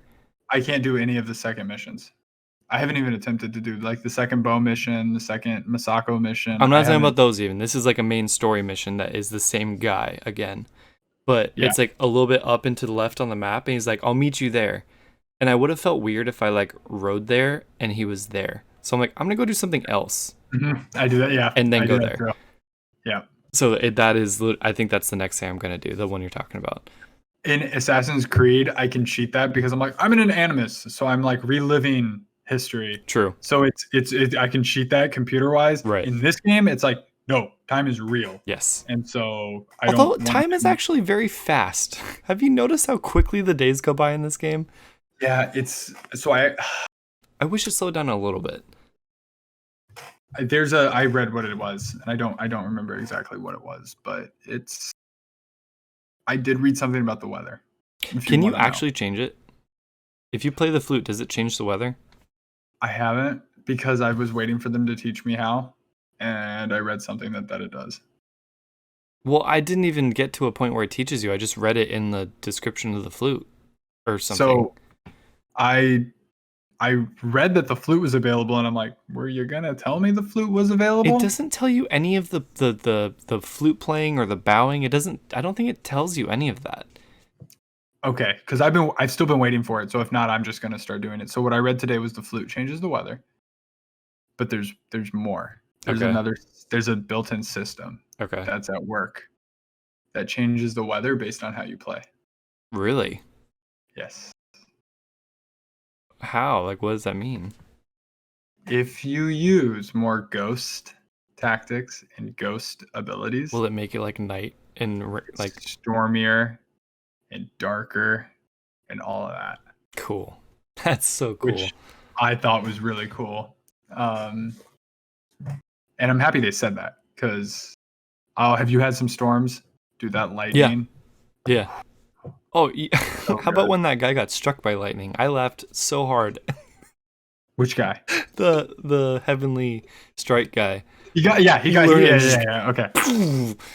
God just smited him. Oh man, that was one where I came across that guy, and I'm like, oh, I was headed to another mission, but I gotta do this now. Right. And so I did it, but I found out about another legend, and I haven't gone to investigate that yet. There's a lot of side missions. Maybe not as many as this is the first game, one of the first games I played like this, where you can do anything you want in any order. Like, it's a massive open world, so many missions to do. The fact that those two that you said, they have like 1 of 9, the bow guy and the girl. Once they go into the side missions, it's like 1 of 9. I'm like, how do you have 9 missions? Yeah, they'll be with you the whole game, probably. And there'll be more people that do a similar thing, I think. You did the bow mission, right? Yeah. Did you watch Lost? Yes. He's the guy from Lost. Immediately I was like, yo, what's up? Are you serious? Dharma Initiative. The Dharma guy? Oh. Yeah, he's the Dharma guy. Oh, and my, I think I did recognize his voice. I just didn't think it was possible. Yeah. It's him. It's his face. Really? Yeah. Let me look this up. Hold on. And that made me really happy. I was like, you know what? I hope that this game has gotten a lot of Asian actors and people, been able to like give them a role in this game. I just thought that was really cool that I recognized him. I haven't recognized anybody else as far as I know.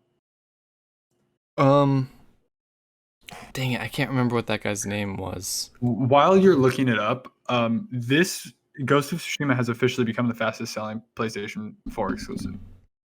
Or PlayStation exclusive. Like, it passed Last of Us. This is insane. How? How is that possible?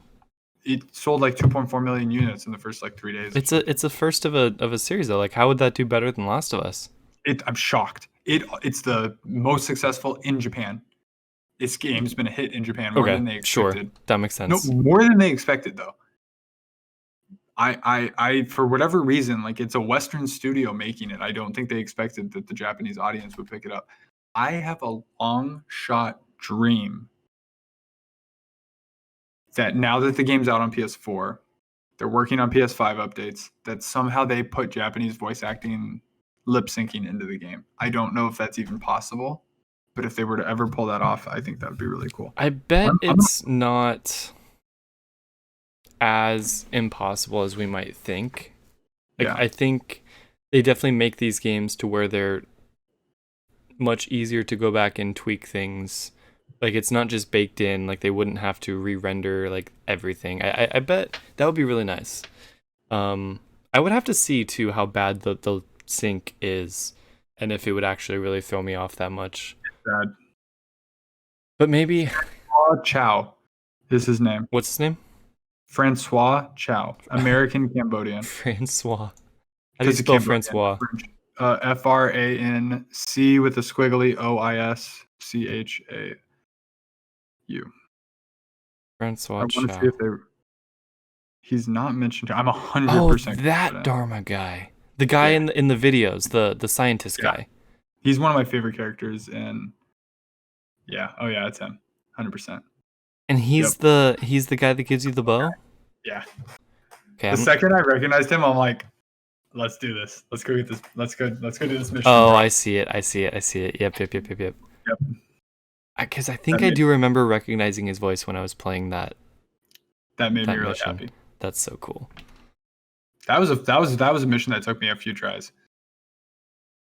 The fighting part, because it was like kill him, bow, right. Kill the other guys. I loved when they introduced like the environmental ways of attacking people. It's like you can blow stuff up, or you can hit the swarms of bees, or I haven't used them since that mission. I've noticed some. I've noticed them after. I was like, there were bees there. It's not quite obvious enough, but I think that's a really cool tactic as well. I love it. And maybe I've been looking for that stuff. Maybe it's a loophole, into it's like, hey, I didn't stab that guy in the back, but I definitely angered those bees that murdered all of them, and that, hey, no blood on my hands. So when you first do it, you have the flashback, right? Have you had it happen again? Yes. When you did something like that? Yes. Okay, because that shocked me. It shocked me. It happened pretty soon after. Yeah, it wasn't long after. But it was cool to finish that happening. Right. Like, should I be feeling really bad about doing this? But if you think about it, you could have gone the entire game without getting that, maybe. No? I don't think it's possible. I wonder if it is. I think it is. From what I've read, they funnel you. There's certain missions you just have to go stealth. The game is Ghost of Tsushima. No, I know. And that's why But the game does ask you to choose. Do you want to be honorable or do you want to be sneaky? So, and very much you have the option, but I think like I said, there's a camp I hit where I just can't kill 20 people. Yeah. As a samurai. It's just not possible. Yeah. I'm a little conflicted about that because you don't 100% have the option, but I'm also okay with it. I wonder if it matters what difficulty it is, because I feel like now that I have a little bit more upgraded stuff and I'm more comfortable with the mechanics and the different stances, I feel like I could take on an entire camp. But really one-on, where you're not using cheap tactics and you're just sword to sword, eye to eye, I'm going to kill you, because that's what samurais are. Yeah. If I die, I die. Yeah. I'll do it with honor. Jin can't die. No. He has to kill everybody. Right. And I'm really curious what's going to happen at the end of Act 1. Because he's going to face it. Yeah. And I was shocked his uncle survived. I was too. I honestly don't know where the story's going to go. Because, I feel like rescuing his uncle could have been the entire game. Well, I mean, it's really about driving the Mongols off the island. Yeah, for sure. But it's this if is you look only... at the map, it says % liberated. And when I saw it was 6%. Of my area. Right. I was like, well, I need to get that to 100%. Oh, yeah, 100%. That is my goal. So, I mean, if we go back to places that we've liberated, they won't be there, right? I don't think so. So there was one camp. That makes me happy. There was one village I had passed by, and I was like, no, I'm not going to do that right now. But I came back by during the Golden Temple.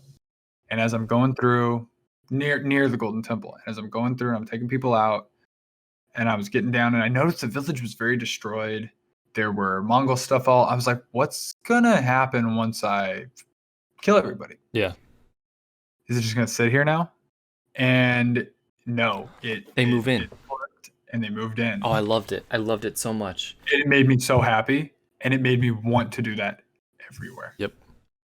Also, can't believe Jin did not explode, because when you light that black powder, you can't get very far before it's kaboom! I ran. I did. I was like, what am I supposed to do? I'm just gonna get the hell out of here. I'm just gonna sprint the hell out of here. Yeah.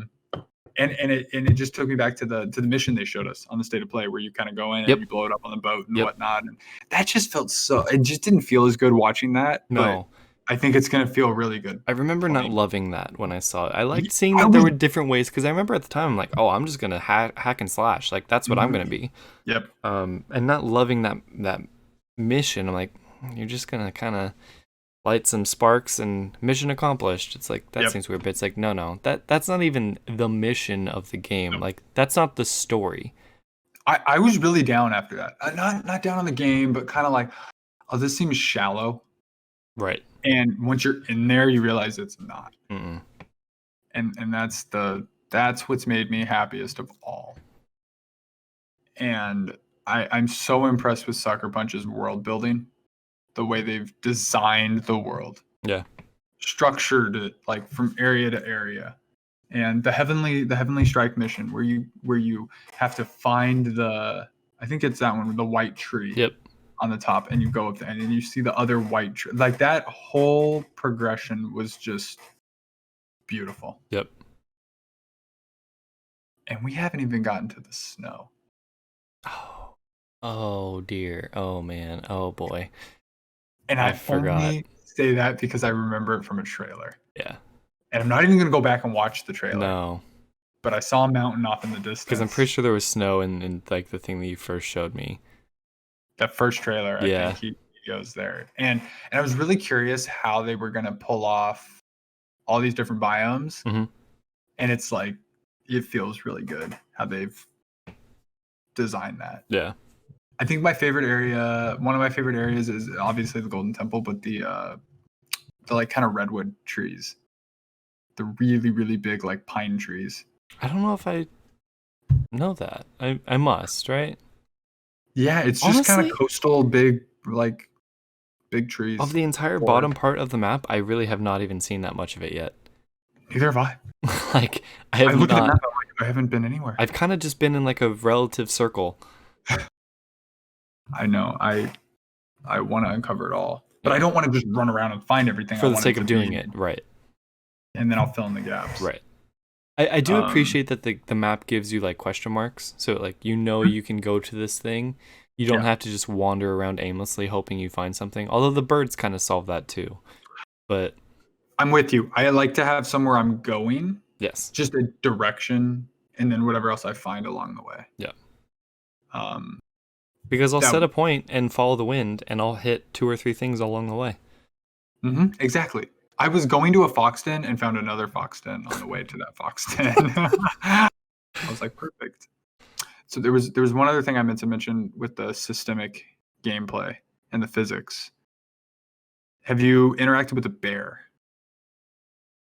Yes, I think so. Have you seen what they do to the Mongols? No. I think I killed a bear. Okay. It was not near any Mongols though. Huh? They'll throw you. Yeah, I made pretty quick work of that bear. Somehow. So I saw a video online where somebody went to do a haiku. Yeah. Which I love the haikus. Yeah, they're awesome. We didn't even talk about that. I wish there was a way to track what you picked. There is. Does it save it? Yeah, I'm pretty sure when you select that headband, it will show your haiku. Oh, okay. Perfect. I was worried about that. So somebody did a haiku, and the video online was while they sat down to the haiku, a bear was attacking 2 Mongols. Like in the shot. That doesn't seem... It doesn't... It feels like it's a completely different animation once you go into the haiku thing. You're still in world. It's just a different perspective. Like that's... So this bear is attacking 2 Mongols and straight kills one of them and throws them into the water. It was pretty funny. That's so awesome. And I think it was reflect on defeat. which was really good. That's so cool. But I don't know how many hours into this I am. I just keep putting in time whenever I can. I've changed the color of 2 things. I did change the color of a thing, yeah. And I've upgraded a few things, but I want all of it. I want all of the options. I love the upgrading too. The upgrading of things is relatively simple. It's just there's 4 tiers. Mm-hmm. There's 3 attributes that we can upgrade. This one will upgrade this one. The next one will upgrade the next one. It's like, and it'll show you like this is green now because this is max, and it's like it's so easy to understand. and decide, do I need this? Do I want this? No. And not an overabundance of choices where it's like overwhelming. It's like I don't know what to do. I don't know what to upgrade. It's like chill. Like we got you. Like they balance that. You don't need this yet. Balance that really well. And as beautiful as the world is to be in, I really like the menus. Me too. I wouldn't say that a lot about games, but like normally in a game that's this immersive, I'd be like, I don't want to go into the menus. Right. I like going into the menus. It's like its own little world to explore. Yeah. I get so excited when I have skill points. I'm like, yes, I get to go through all of these different menus and choose what I'm going to upgrade. The skill point progression. Yeah. The what you are. Mm-hmm. I've felt so in line. What do you mean the what you are? The Wandering Samurai. Does it give you like a name for each level? Yeah. Oh, I didn't even notice that. You didn't notice that? I've only done it like once or twice, honestly, like maxing it out. So I think I'm only 2. Yeah, I've only been through 2, but the first one's like the Wandering Samurai, and I very much felt like a Wandering Samurai. And then I think the next one is like the Something Hope. Okay. And I'm like, the People's Hope is the second one. Oh, and right. I'm like, they're starting to believe in me a little bit. I'm helping them. I'm saving some people. Like it feels I really like. So like it makes you wonder at one point in the game, will it call you or will people reference you as the Ghost of Tsushima? It's like that's what we're building to, right? Yeah. It's like you're not that yet. No, very much not. You're not feared across the entire island. Oh, yeah, they say, right? I think they said like some Mongols will freak out when they see you eventually. There's certain things you could choose where it's like, or certain upgrades where if you do something, it will scare the other people. Yeah, I don't know if I've done that. I don't know if I've gotten one of those yet. But I'm excited to. God, it's so much fun. I want to scare them. And I'm personally motivated by what these people did. Mm-hmm. Like, of course. Coming on our island, our peaceful island. Screw you. And screwing things up. Like, I'm motivated to get them out. Although I'm pretty shocked how many people were quick to betray the people of this island and join the Mongols. I think that's realistic. It's realistic. It's just upsetting. But hey, you're gonna pay for it. If we were invaded, I saw somebody say that all these alien stories are popping up. I saw somebody literally post today. They're like, I am phoning in the human race if aliens show up. I am giving everybody up. I am. What do you need? And I was like, yeah. Right now, there's a lot of people to not believe in. But sure. I just thought that was funny. Yeah, it definitely happens. Well, on that note, we will bring some more updates as we continue through this game. I'm sure we'll have stories, and maybe we should bring like our favorite image of the week every time we come back to do this. I'll get one. But please comment, let us know what you think of this game if you're playing it. I can't imagine you're not at least liking it because it's just so beautiful and so much fun.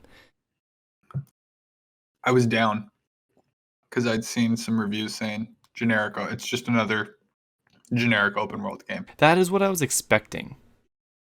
I wasn't expecting that. Yeah. I believed that it would be more than that, but then I saw a bunch of that, and like I've said before, that messes with me. Right.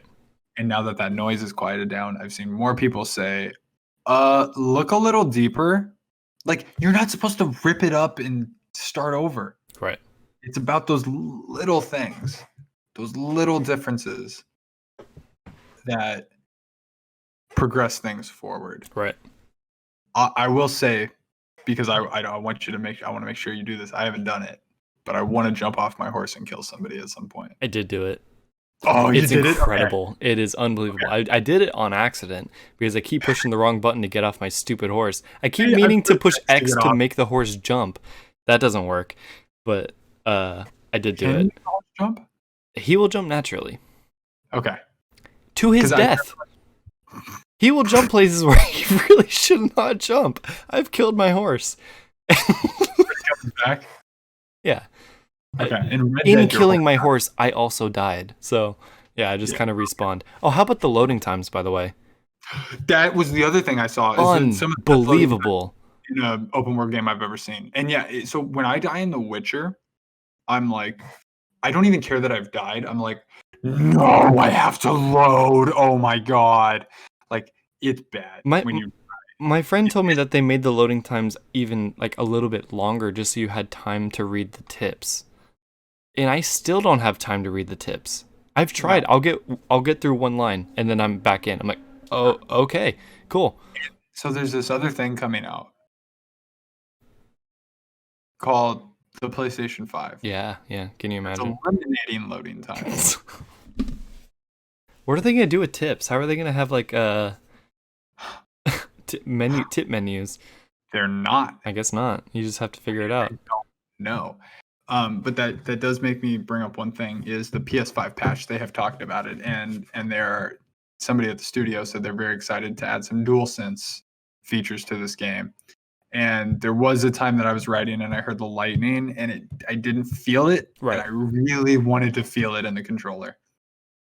I gotta say, I'm pretty impressed with the controller in this game. Like, they use it to the max. For sure, 100%. Like, it will vibrate when at certain times, to let you know that things are there. And I'm so happy that they have come up with a reason to use the touchpad that makes sense. I hate when people shit on the touchpad. It is such a genius button. Like, I'm so happy. Like, it makes sense. Just swipe up on this thing and you'll get the win. It's like, of course. Yep. I think you can even swipe left and right and that does something, but I haven't done it yet. Well, yeah. One of them is the flute. Okay, that's what I saw. Yeah. That's what I saw. Yeah. I love it. I'm going to do that now. I'm so happy. I'm going to hop on, I'm going to play, I'm going to check the flute out. Well, thank you. What? I'm going to get my flute jam on. Jam on that flute. I think you can learn new songs over time, too. And it's like Zelda. Amazing. Thank you for watching our little initial review of the Ghost of Tsushima game that we've been excited for a very long time. So please let us know what you thought. If you want to support us, you can like and subscribe here on the YouTube channel.